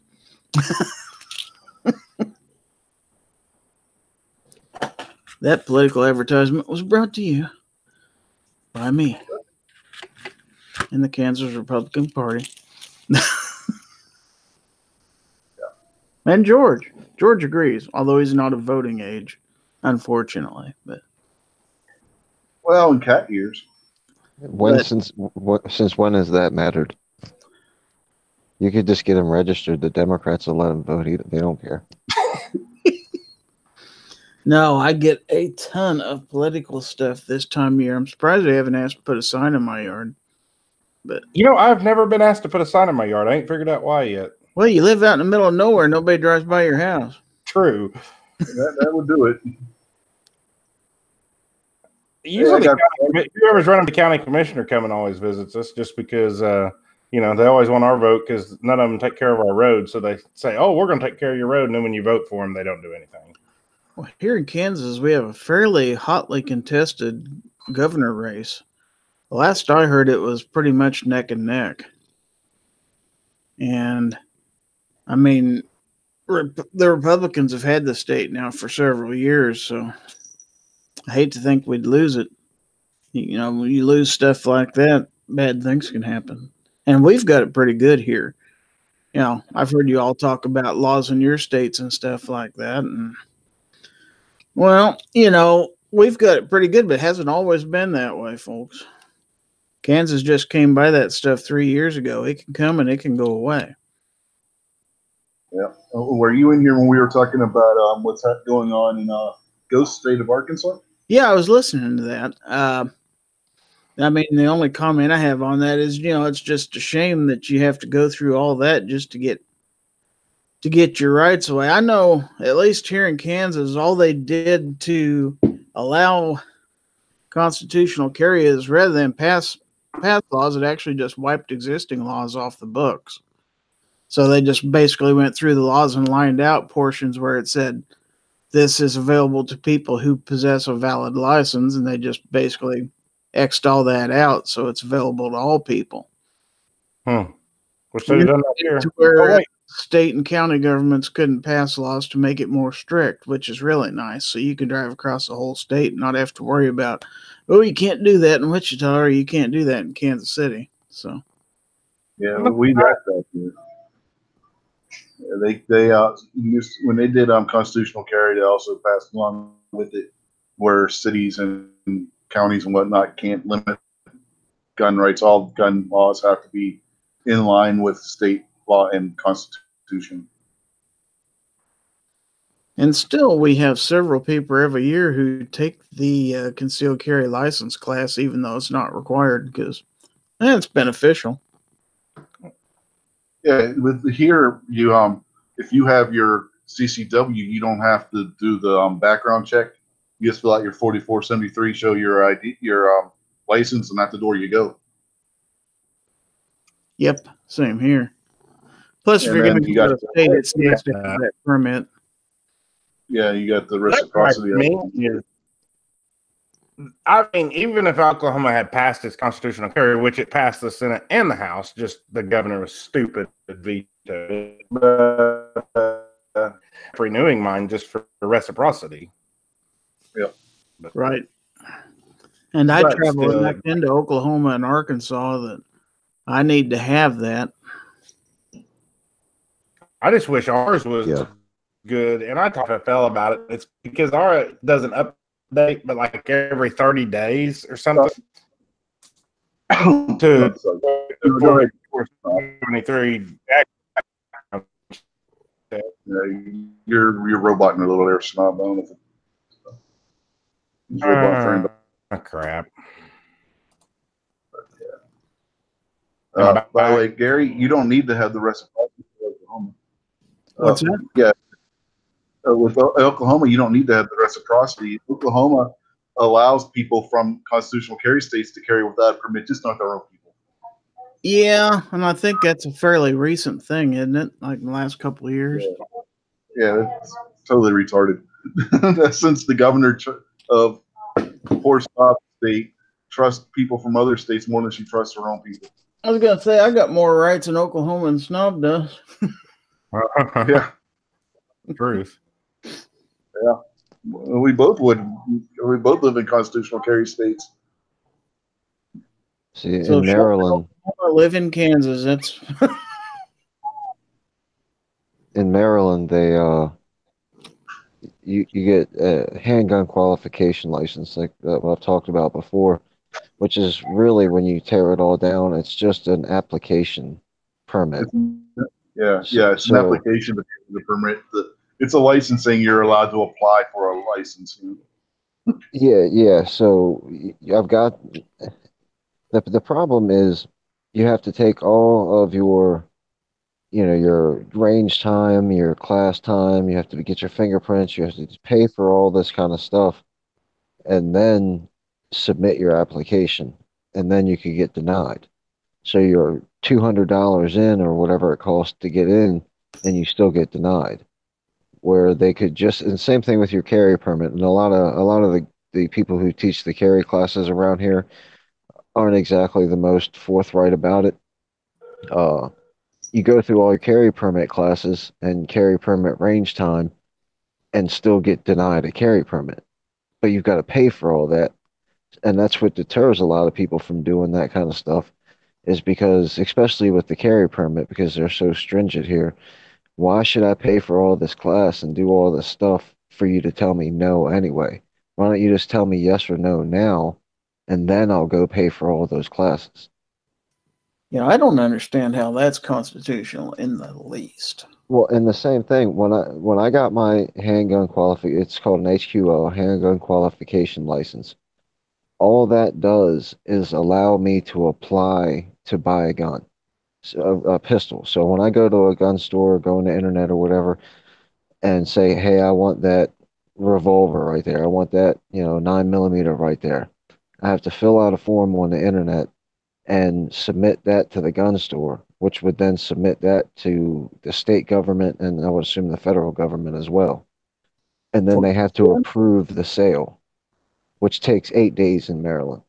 For each gun you buy? For each handgun that you buy, it takes 8 days to get approval. So, and it's kind of really 7 days. They call it 8, but if you buy a gun Saturday morning and sign the paperwork on it Saturday morning, the following Saturday morning, about 6 a.m. Eastern, you'll get an email from the state police department saying, "Congratulations, you have not been disapproved." Jesus. Not approved. Not congratulations, you've been approved. It's congratulations, you have not been disapproved. And then you can go back to the store and they give you another code.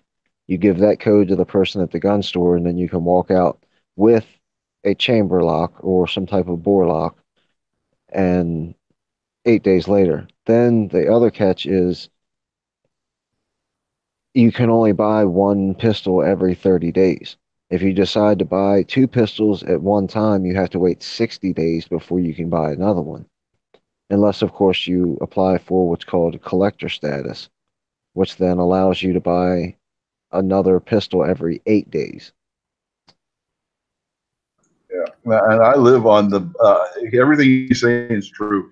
I live on the border with West Virginia and Maryland. You know, one of the most common phrases you hear when you go in the gun store here in West Virginia. I can't sell it to you. You're from Maryland. Well, yeah, I was mentioning that the other day when I was asking one of the panels about buying guns at a gun show, because every rifle that I buy, I have a 7 day waiting period. So I'm sure you guys are all familiar with that story. But so it kind of deters me from buying a gun at a gun show because I don't want to have to go. If I'm in Pennsylvania at a gun show, I don't want to have to come back 7 days later to pick up my rifle. If I can't have it now, I'll just get it from Maryland. But every table in Virginia and every table in Pennsylvania, the first thing they ask is, "Where are you from?" And when I say Maryland, some of them are like, "We can't help you." Some of them are like, "Get out of here." Well, yeah. See, that's wrong because here, instead of that, the gun shops here will tell you, "I can't sell you that because you're from Maryland. I can sell you this." They'll actually, even though we're in West Virginia, they'll have different rifles that'll be marked as being Maryland legal. That's just wrong. If you go to a gun shop in Pennsylvania, they won't sell it to you. Well, and one of the biggest problems buying one of the biggest problems that I have with buying a firearm outside of the state of Maryland is if I go to your table and you have a, 1911 with 15 round magazine, you don't have any 10 round magazines. You're not going to take the time to pin it down to a 10 round magazine. You're just not going to sell it to me because you can't sell me a 15 round magazine because with a pistol, you'd have to ship it back to an FFL in Maryland. Right. Same thing with the rifles. The rifles you're allowed to buy. Well, they can sell you the pistol. Just keep the magazine.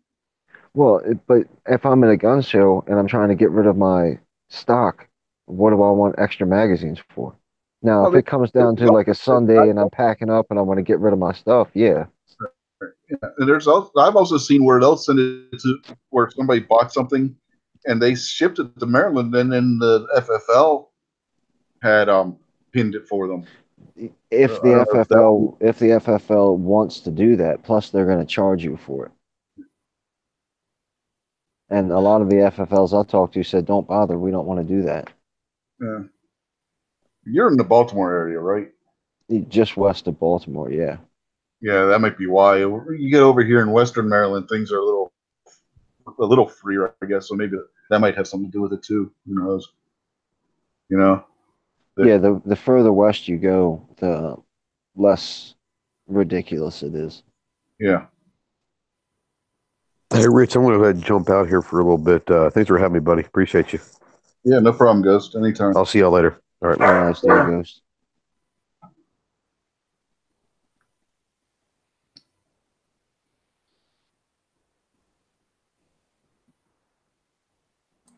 Oh, no wonder Ghost didn't hear me. My freaking mic was muted. Yeah, that always helps. Yeah, I didn't hear you either. Yeah, it kind of makes sense. I got to jump out here in about 5 minutes because my wife's going on Gun Gals and I have to watch that. But How'd the back of the shirt turn out? good. Well, what you could do is you could just open up Gun Gals and just mute it and pretend you're watching. I do that a lot, but I usually get caught. Did you hear what I said on?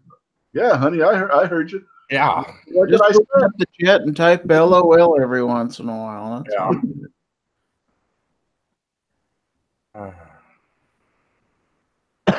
Throw a you go girl in there once in a while too. Yeah. Hell no, I ain't typing that. She'll be bad mouthing me and I type that shit. She wouldn't badmouth you. No, never. No, that never happened.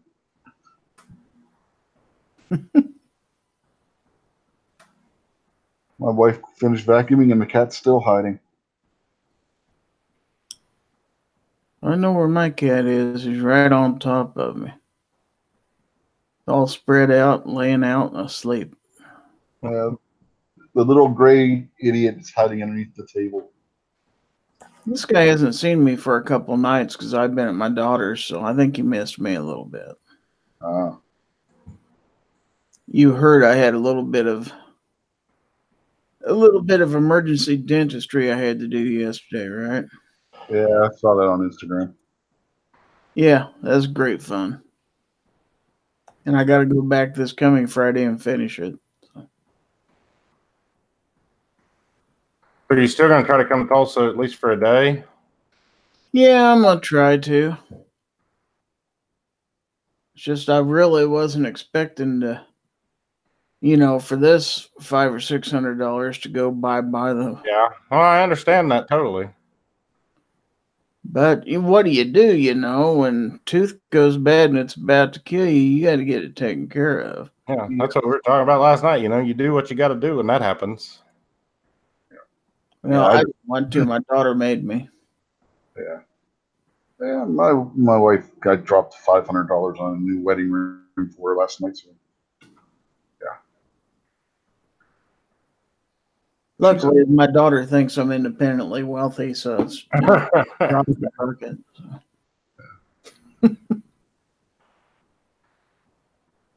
And she wanted to get a whole wedding ring, whole new set. I'm like, I just got you that damn engagement ring 2 years ago for Christmas because you lost your other one. Get a band that matches it. We're not getting a whole new set. It's like, yeah, Did you win? Oh yeah, she just got the band. $500, but you know, it's a lot less than she would want. And if I wouldn't have got my lump sum VA settlement for that went, you know, or the VA amount that they retro pay you back a year, she wouldn't have got that either. She would have made do with what she got already.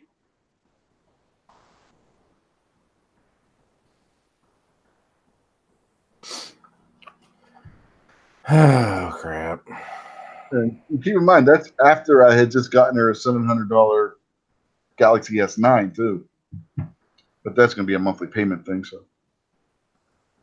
Oh yeah, the gift that keeps on giving. Yeah.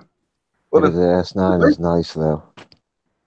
The nice thing about going with US Cellular, not like AT&T or Sprint, you don't actually have a contract. I could cancel the contract anytime. I just got to pay off whatever is left on the phone. I'm not stuck paying them everything that will be left on the contract as well. Yeah, but I miss the old contracts. Get your phone for free because you know this new stupid iPhone I just got was $600 and some, and you know $14 a month. Only 14? This one was only 14.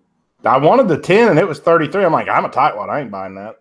I already pay $230 some a month for my cell phone bill every month. So. Yeah. Okay. No, 330. I just said 230. Sorry. It's just money. Money that I ain't got. I got like 7 phones on my stinking phone plan. You see this S9? This one's mine, so I don't care. But this one, that's $27 a month. Yeah, I'll never own another Galaxy. I had a bad luck with the last Galaxy I had, and me and US Cellular got into it, and they finally sent me a Motorola phone, and I sent that one back after argument after argument after argument. The phone got no service. The best phone I've ever had, I bought at a CVS for $20 and paid $25 a month for it, like one of the Minutes phones, and it had full bars everywhere I went. I mean, I don't care how expensive your phone was, you were always going to come up to me and say, "Hey, let me use your phone because I need to make a phone call." Yeah. I like But the case on the back of this. It matches my AR. I've got the Galaxy 7, and now my payments are finally done, so I can do the upgrade. So I'll probably be getting the Galaxy 9 next month. I didn't even want a new phone. I just totally broke mine, and it didn't work anymore, and I didn't have a choice. Because I didn't want to lose my headphone jack, but, you know. Tell you what, this Galaxy S9 has some nice accessories you can get for it. They have one of those 360-degree panorama cameras that you can get for it. I was thinking about getting one of them before April. Take with me to Tulsa, for like J.M. Davis and stuff. Do a big 180-degree or 360-degree panorama shot of it. Yeah, that would be cool. Of course, you'd have to get pretty high up to be able to see much. I'd just put it on a selfie stick. What I did last year at Wanamaker is I just took my phone and put it on my tripod and fully extended it, and then folded the legs up on the tripod and held it up over my head. So that made it about 9 foot in the air or so, which was enough to get above most people. What? Nothing. What'd you say? I said if I'd have been holding it, it'd have probably been 10 foot. Well, yeah, probably. They stack it high down there, I hear. Wow.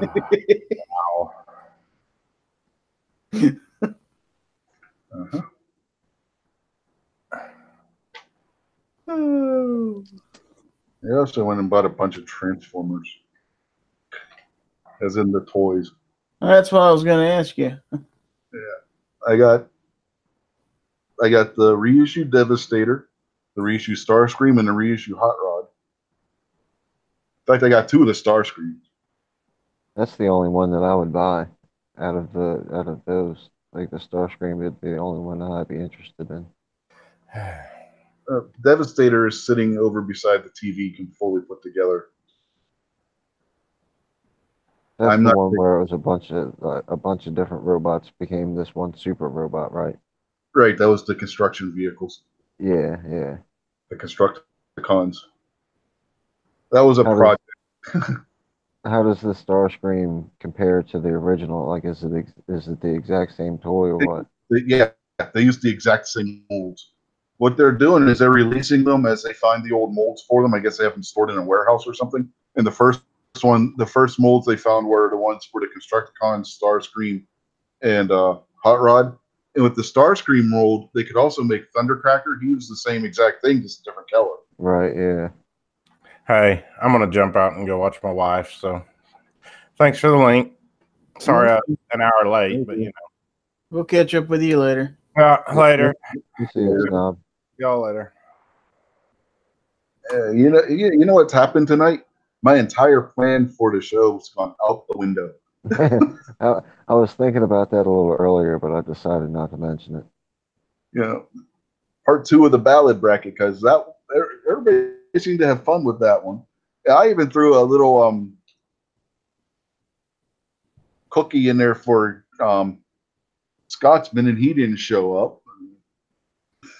Well, I fell asleep during Never Enough Ammo's chat and didn't wake up until 7:30 my time, so half hour after you started, I think. Yeah, me and David were talking for a good bit before anybody else showed up. But, yeah, he was asking about this revolver that his buddy of his wants to sell, and if he should get it or not. Is he going to get it? I don't know. Ask him. He's right there. You going to get it? I plan on it. We're going to Sweet. work out the details probably Monday and Tuesday, so I should have it one day this week. Well, and as a recap, fill Gary in on what it is we're talking about. Yeah. It's a Taurus Tracker, the 357 Magnum. The short barrel. Short barrel? Okay. Yeah, I don't own one of those for sure. Wouldn't mind it. That's kind of what I was thinking. You know, the guy brought it up to me today if I was interested in it, and I was like, I am now. Yeah. And then he was asking about a rifle. I told him, well, if you're getting the 357 revolver, get the matching lever gun to go with it. Heck yeah.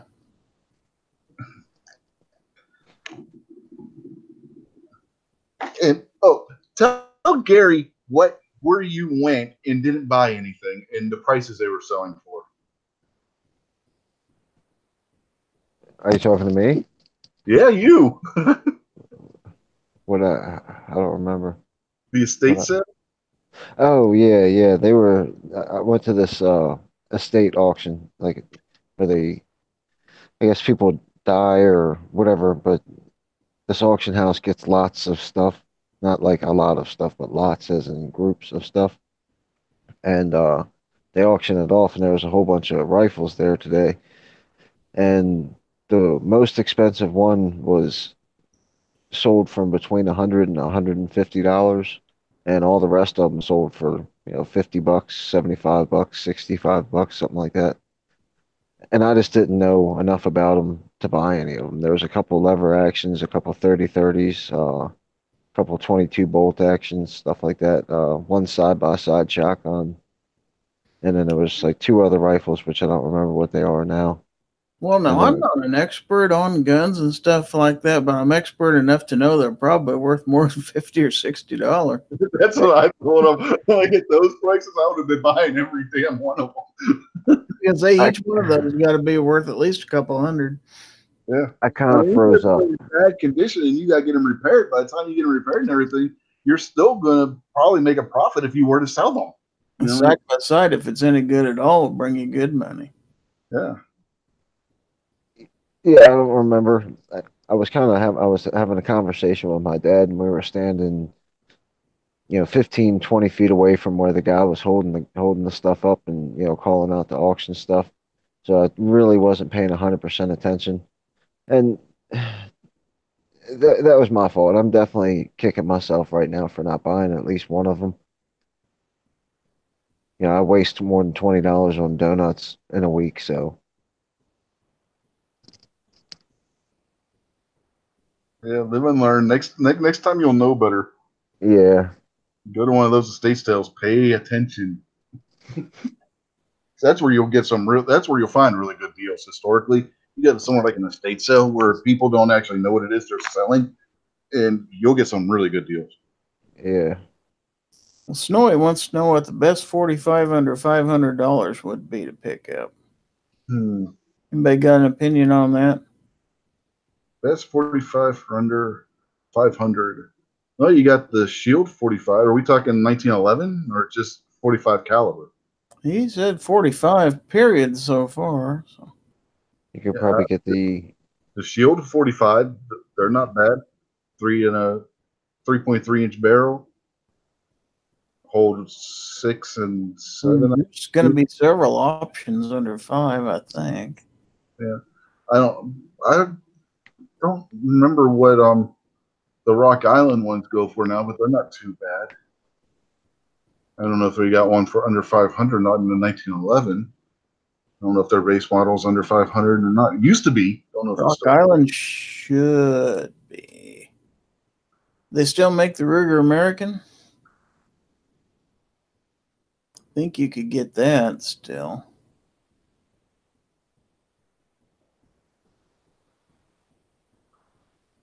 And yeah, stay away from the Remingtons. They're polymer guns. Stay away, or whatever it is. Those ones that Mac was testing and had all kinds of issues with. Stay away from those. Their 1911s are good. Their other pistols, not so much. But you're not going to get a Remington 1911 for under 5. So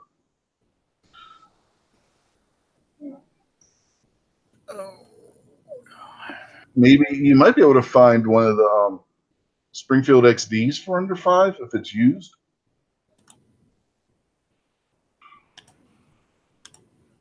Maybe a used M&P 45 maybe be under 500 too, depending on find one that's on sale or something. I'm gonna say I thought Glock did make a single stack 45. Do they make a single stack? Yeah, I believe so. 36. I don't know. I'm not the guy to ask about Glocks. So. 45 auto. Mag capacity 6. Well, that's got to be a single stack. That's got to be a single if it's only 6 rounds. Yeah. And I'm pretty sure the Shield 45 is also a 6 with a 7-round extended. I'm pretty sure Glock is not going to come in under 500. Oh, a used one. Well, a used one, yeah. You could get a Ruger, one of the SR series, and 45. Probably in the 500s, not under 500, but in the 500s. No, I was just looking at one at the gun shop and it was around 7. Is it really that much? Well, see, when I bought my 40, they were on sale, and when I bought, well, that was the SR 1911, so is that the one you're talking about, the SR 1911? No, I'm talking about the Striker Fire. Oh, okay. Yeah, the SR I'm 40. SR 1911. SR and 45. I'm thinking that next one. So yeah. You might be right on that. Yeah. It's not going to be under 500, but it'll be in the 500s, under 6. And then you might be able to find a P320 used for that, but you're not going to find a new one for that. Does that come in 45? I got one right here in my hand. Okay. I couldn't remember if that came in 45 or not.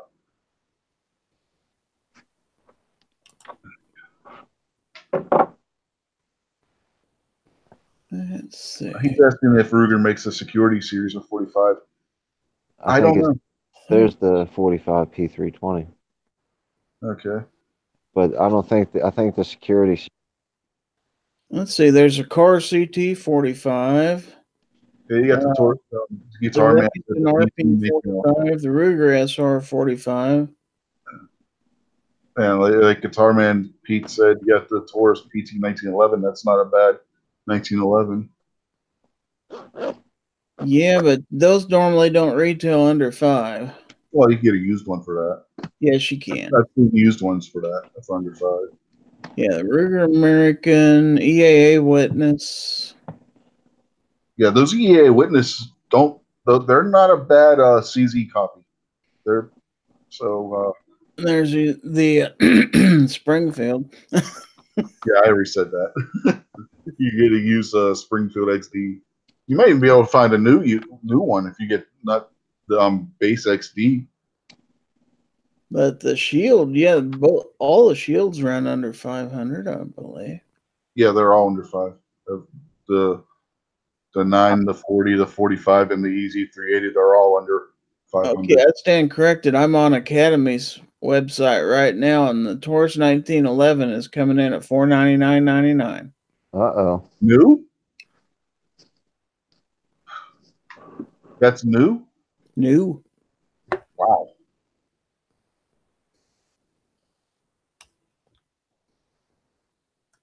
So there are some choices out there. Yep.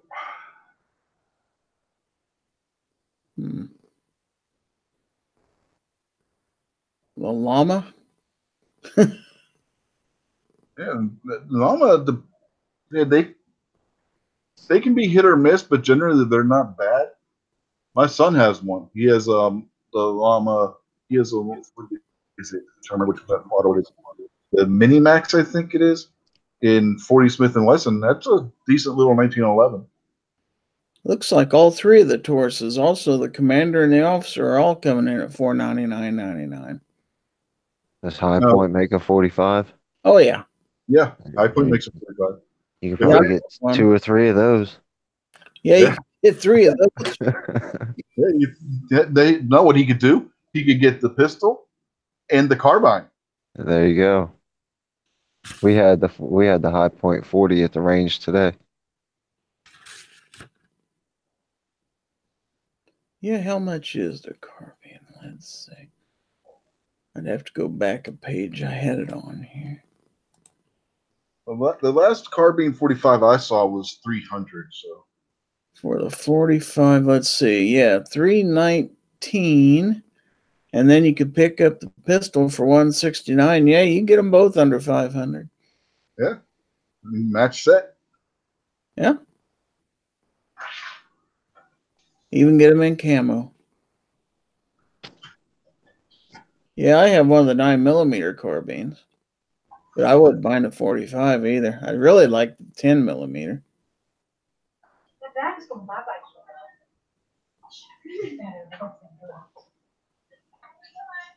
Yeah, he said that's not a bad option. Those carbines actually function really well. Everybody I know that's bought one, usually doesn't have anything bad to say. His option, though.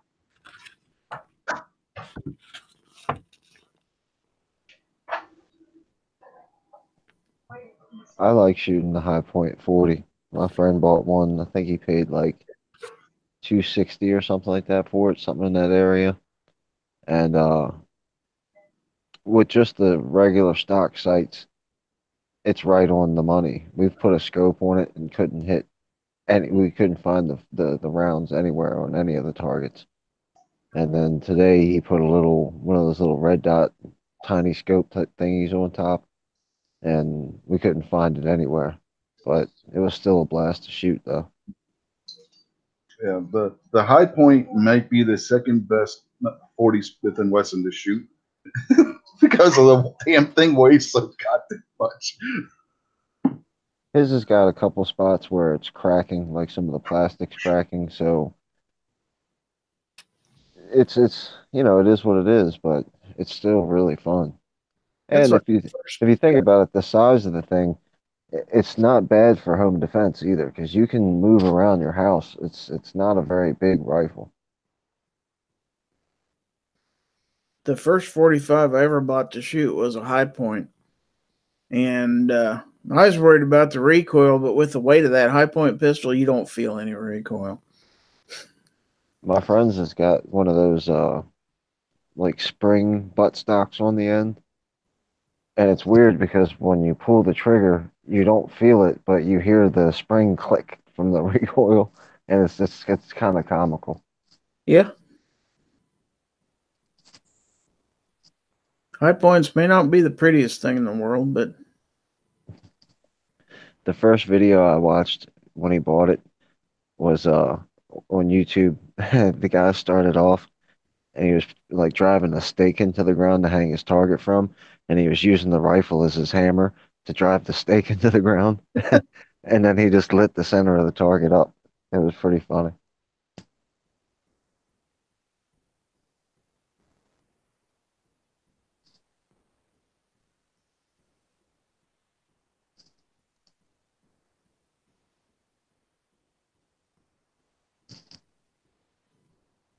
Well, gentlemen, it's almost 10:30 East Coast time, the only time zone that matters. I gotta work so in the morning, so I'm gonna go ahead and hop off here. Thank you very much for the invite, Rich. Giz, it's been a pleasure talking to you.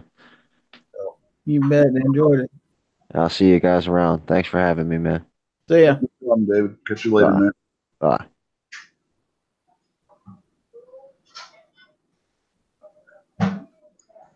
So now what do we do? I don't know if Midnight said he was going to do his show yet or not.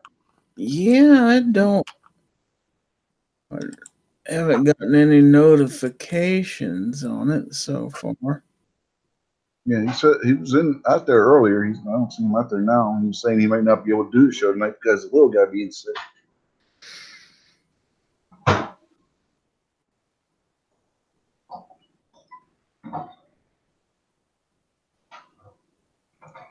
I should go to bed early, but I probably won't. And so should I. I've hardly slept. Get up at 5 o'clock in the morning. I've had like maybe 3 hours sleep since yesterday. At least try to get to work since I didn't make it last Thursday. Mm-hmm. I think whatever infection I had in this tooth or whatever is probably what was making me kind of ill last week. Yeah, that'll run down and everything else. Yeah, that'll definitely do it. And people don't realize with me. People don't realize how much having something wrong with a tooth can mess up the rest of your body. Then they sent me home yesterday, and they sent me home with a bunch of pain pills. Well, for the first couple hours, I wasn't hurting at all because I still had Novocaine going on. Boy, as soon as that wore off, it's like, bam. Yeah. Well, what's the old joke? Novocaine doesn't kill pain; it just postpones it. Yes, it does. Because I'm still feeling it now. Well, if it wasn't the tooth itself, it's the 15 dozen needles they jammed up into my jaw. Combination of both. That hurts. That, and then they had my jaw pried wide open for what seemed like 2 or 3 hours. Probably actually about 30 minutes, but it's like, do what you got to do because I don't want this pain anymore. Yeah. I don't think my last dentist did it right the way they acted because they're basically redoing everything he did 6 months ago. Yeah, that's never a good sign. Well, he's an old retired. Still has an active office, but he's only part-time because he's retirement age, and he's only open like 5 or 6 days out of the month. And he's in a small town office. And this was where I went this weekend, was down in Wichita at a big family clinic where they had some good young doctors in there. Yeah. I was about to say, does the guy that originally did the work wear Coke bottom glasses that are like? No, he doesn't wear glasses at all. Maybe that's the problem. Just kidding. But this dentist come in the office, and she had the same last name as me. And so I asked her, I said, "Are we related?" And she said, "Well, I don't think so, but it's just kind of funny." And she was 27 years old. She had to have been just out of dental school. She was good. They treated me well. I'm just glad they got me in on an emergency where I could just walk in real quick and get that taken care of. Yeah. And glad I had insurance. Yeah. Maybe that's why they let you in. You're one of the customers that actually had insurance. You know, not many places give dental insurance anymore.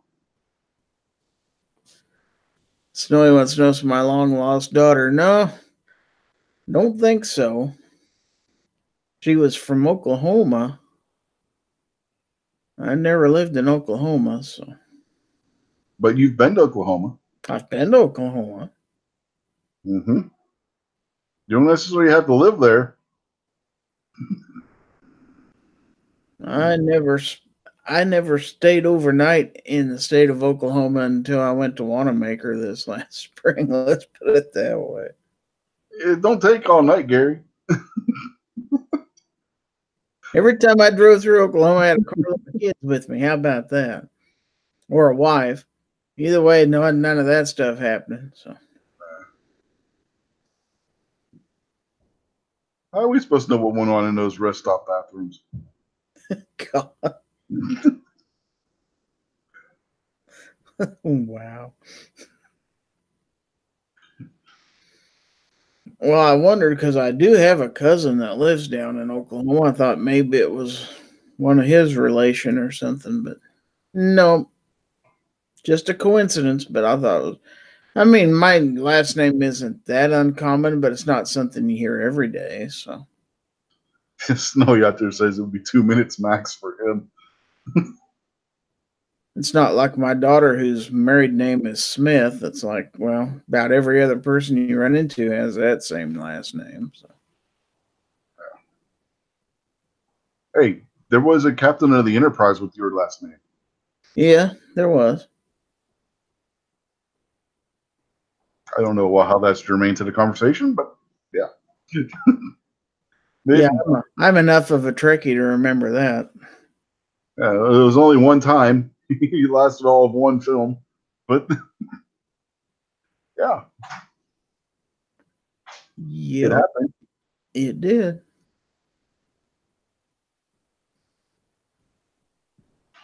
Then he went on to be the dad of a large family on a TV show, and then came out that he was some kind of sexual pervert or something.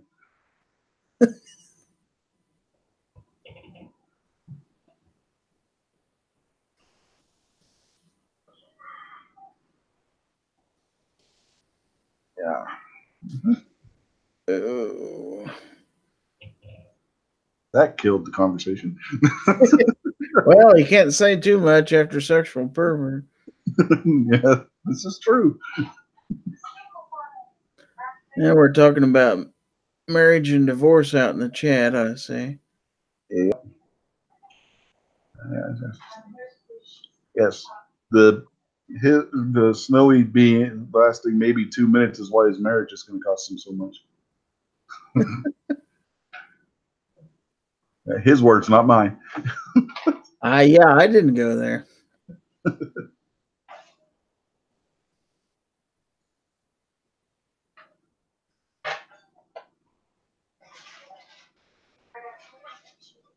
And now he's bringing Outlaw. I guess that was about him. Where's Outlaw? I sent that bastard 2 links. One through his email, one over on Gun Channels, and he still didn't show up. So, yeah. He's probably waiting for midnight. And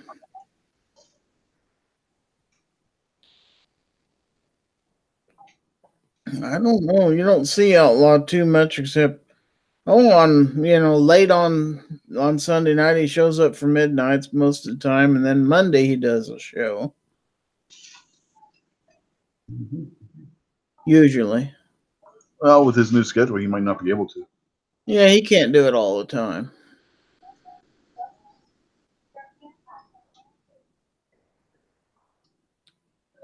I think Outlaw just ignores my links because Guns N' Roses didn't win the first ballot bracket. He was kind of butthurt that night. Well, I know he doesn't stay up too late anymore. Because he's How got could to you get up guys there. you remember that, right? How butthurt he got over Guns N' Roses losing? Oh, yeah. How could you guys vote against Guns N' Roses? How could you guys vote for Poison over Guns N' Roses? I was like, well, it was the song. Yeah, I remember that. Every rose has its thorn. It's a better song than Sweet Child of Mine. I don't care if Ellis likes it or not. Yes, no, he did end up getting that job. Yes, he did. He is now working at PSA as their janitor. Claims he's a salesman, but then he comes in complaining about how he was cleaning toilets. So I don't know. That says janitor to me. I got a feeling he probably does whatever they need done. I mean, if there's slow times, maybe they don't have permanent cleaning staff. They probably just have people from the floor who aren't doing anything. Now, Gary, stop that. You know it's fun picking on Ellis. Come on. And it ain't like he doesn't bring it on himself.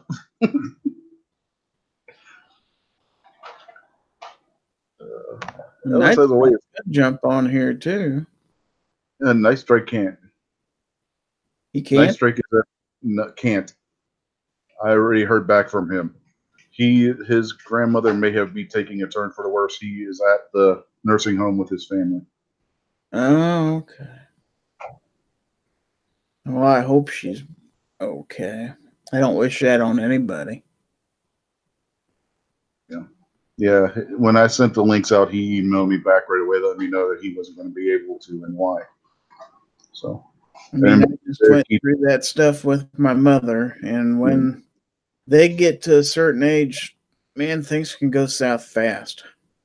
Yeah, so you guys out there in the crowd, keep a Nice Strike and his family in your thoughts and prayers. His grandmother is in a bad way, so yeah. And Mom got sick right around Christmas Eve last year, and within 5 months she was gone. So.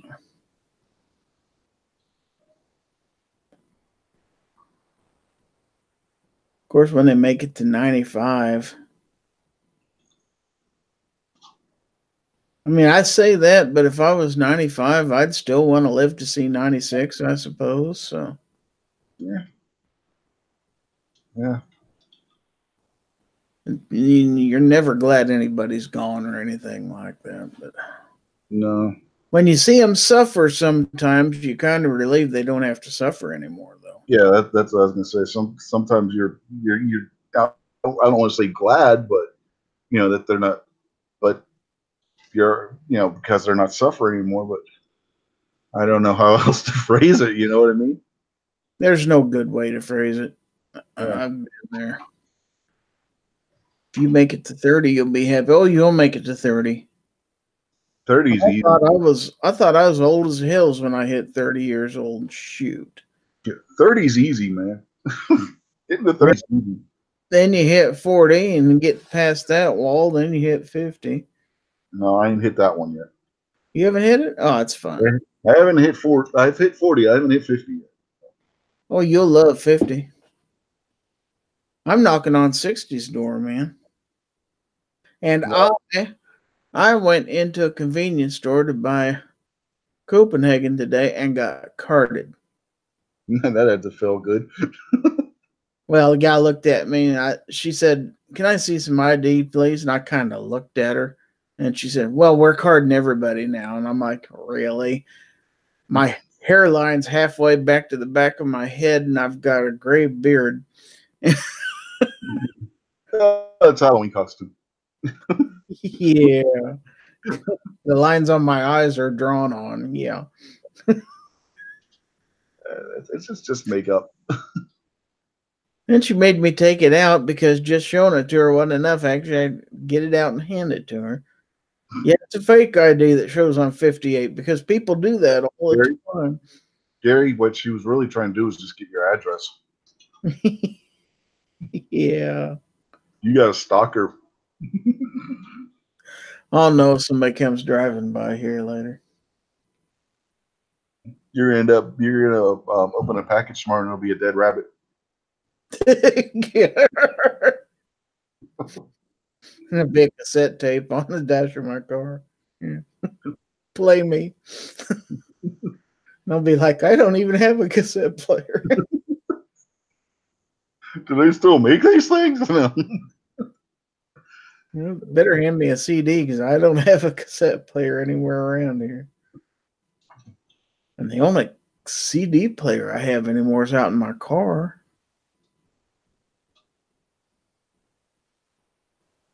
I have a whole ton of CDs, but they're in a box put away. I haven't had them out yet. You got a Blu-ray player? They'll play your CDs.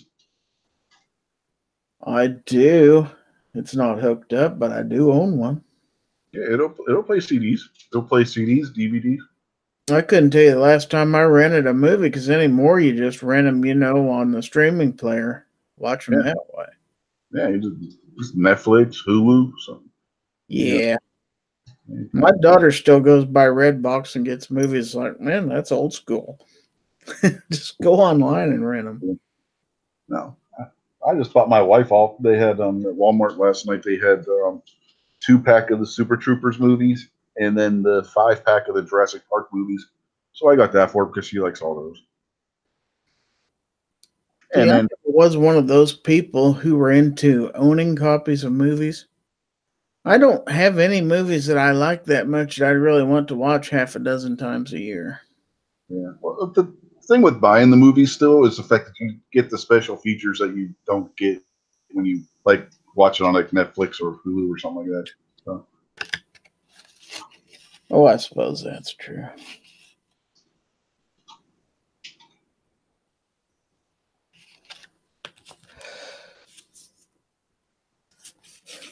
What is this? Snowy, what is an 8-track player? It's an 8-track. The reason why they're called 8 tracks is because it had 8 tracks on it. Actually, it had 4 tracks, but they were stereo tracks, so 4 times 2 is 8. Yeah. Some of them actually went up to 8, though. If you look on them, because they had the little thing that showed you which track it was on. My stepfather had one that actually went up to 8. It would did? Yeah. Wow. I remember you used to have those things. You'd have to carry around a bunch of them in your car. You had something the size of a suitcase. Yeah. Glove box would fill up real quick with those tapes. Center for Voter Information. What is this stuff?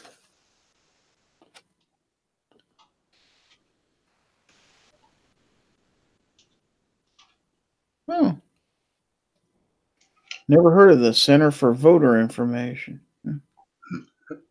Yeah, a likely story, Snowy. He's blaming his autocorrect on his phone.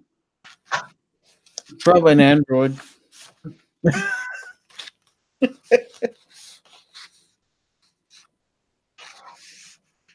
Doesn't recognize old shit. Yeah, I recognize old shit. These youngins, they tell you. Yeah, you buy them books and you buy them books. All right, later, Pete. See you, Pete. He was still a player at 30. Yeah, I was still a player at 30 myself. Yeah.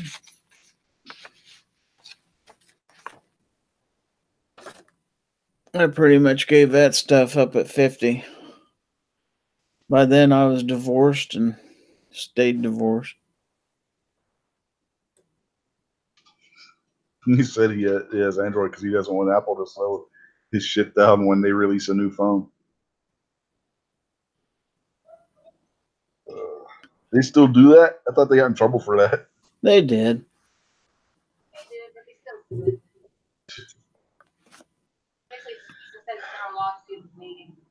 Yeah.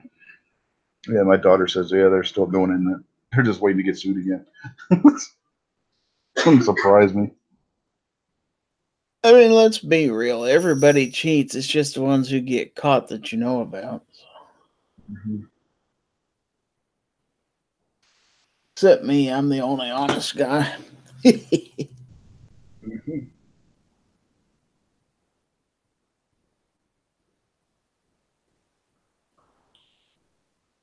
I just have to tell you about it now. Samsung and Apple both just got hit with lawsuits. Yeah, I was going to say Samsung was doing it. I mean, I can understand why they were doing it. Why do you get with Samsung's kind of battery you're using? Yeah. Well, I like my new Samsung, so I've never owned a Samsung. I've only ever owned Samsung. To be honest, I've owned iPhones ever since the iPhone 4. And before that, I was a BlackBerry guy. Yeah, the only smartphones I've owned were Samsung. Let me change that because I did have a Motorola flip phone. I used to love that phone too. I was diehard BlackBerry for several years because that's what we had out at work. And I always liked them, so I got mine. And then my daughter decided to get an iPhone. And then I saw all the cool stuff she could do that I couldn't do. Like, you'd go to places and they'd have apps. Well, they didn't have them for BlackBerries. They had them for iPhones and Androids, but not for those off-breed phones. Yeah, the closest I've ever had to an iPhone was an iPod Touch that I actually found. It was just laying there on the sidewalk. It had no personal information on the thing whatsoever, right? Mm-hmm. I contact Apple. I had it hooked into our network, so they looked through it themselves because they did their little where they remote connect to it Mm-hmm. to try to see if they could figure out who owned it. And the guy was like, "Well, congratulations, you got yourself an iPod." He registered it in my name. That was the end of that. So whoever bought it never bothered to put it under their iTunes account. Wow. Yeah. When I explained to them at work about it, said they wouldn't be surprised it was actually one of those drop things. No, it was clearly used because it had a little dent on the back, but they never used it on iTunes or whatever. I don't know. Even Apple couldn't figure out who owned the thing.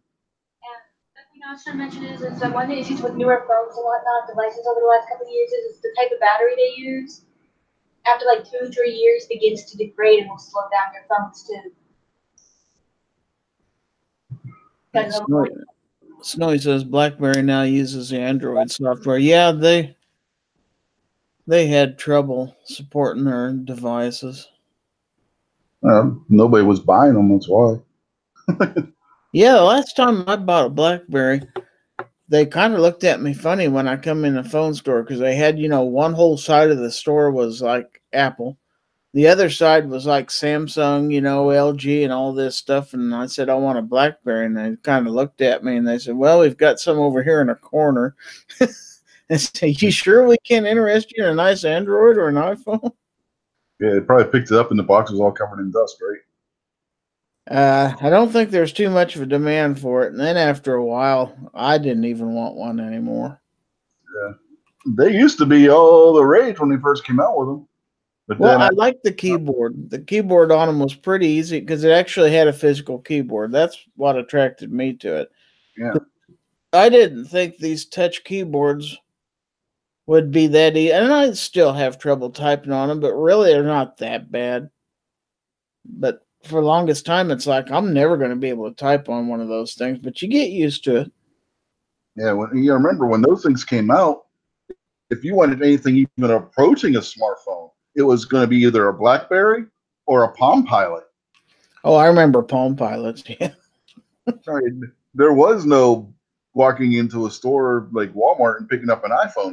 They just didn't exist. I can remember when the iPhone first came out, there was a buddy of mine out at work, and he was one of those people who stood in line for like 3 or 4 hours to get one. In fact, the news station out of Topeka, he actually got interviewed while he was standing in line at a store waiting to get one.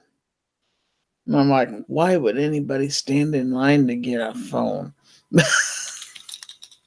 don't know. It's like when you look at the when they have it on the news, like you put on Fox News when you got one of those new Samsung or Apple being released, and there you got the line at the Apple store or whatever the local tech store is in New York. You got a line going around the damn block. People waiting in line for hours just to get the damn. Jesus Christ, people go online and order it. The Taurus spectrum. I'm not ever going to be one of the first people to buy something anymore. I'm going to wait a month or two and see what everybody thinks before I get one. Yeah, I've got a policy. I never buy new tech when it first comes out. I'm not being the beta tester. And I don't like waiting in lines anyway. I detest waiting in lines. The last time I waited in a long line for anything, and this will show my age now, but when the very first Star Trek movie came out, Star Trek the Motion Picture, that was, I think, 78, 79. I remember standing in line for that. The line went all the way around the movie theater. I've never waited in line to buy something like that before. Like movie tickets, nope. I'll wait a week. Well, back in those days, there was no video, no home video. I mean, I'll wait a week till the crowds die down, then I'll go see it. Wait for all the people that got to jump on something as soon as it comes out. I was 19. I didn't know any better. Even then, man, that was I want to go see this movie. Nope, we're going to see that one. Why? That line isn't as long. That was not one to wait in long lines. 19-year-olds are not known for. Snowy says his mom was 9. Wow. I can't help it. I was 5, so.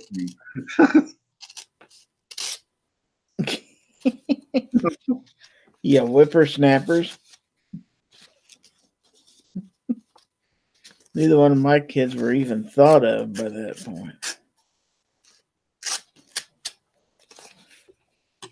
My daughter's case, not for another 10 years, practically.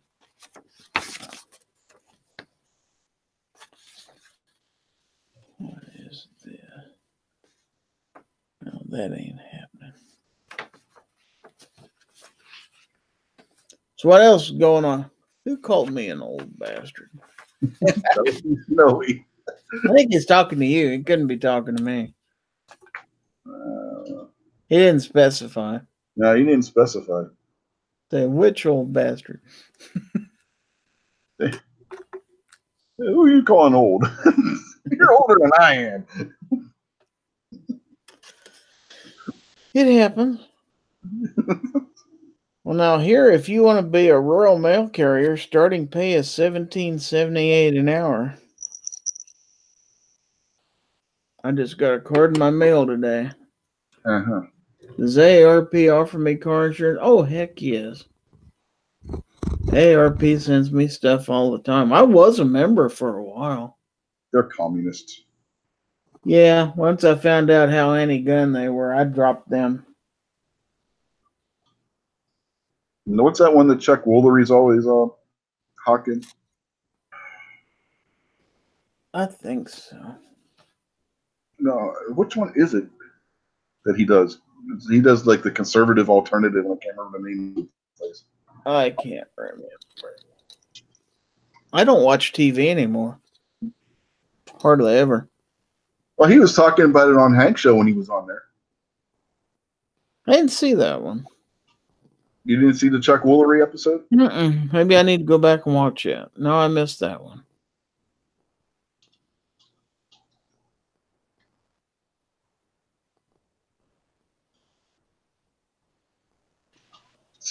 He says if you win one of his giveaways, you're getting a life alert.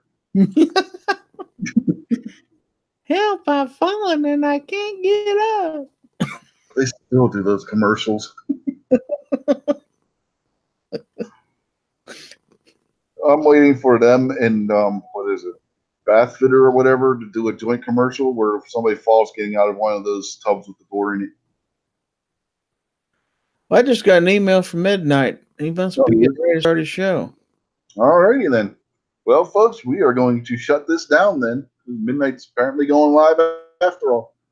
So we will catch y'all later. Have a good one. All right, you too. Thanks, Rich. Yep.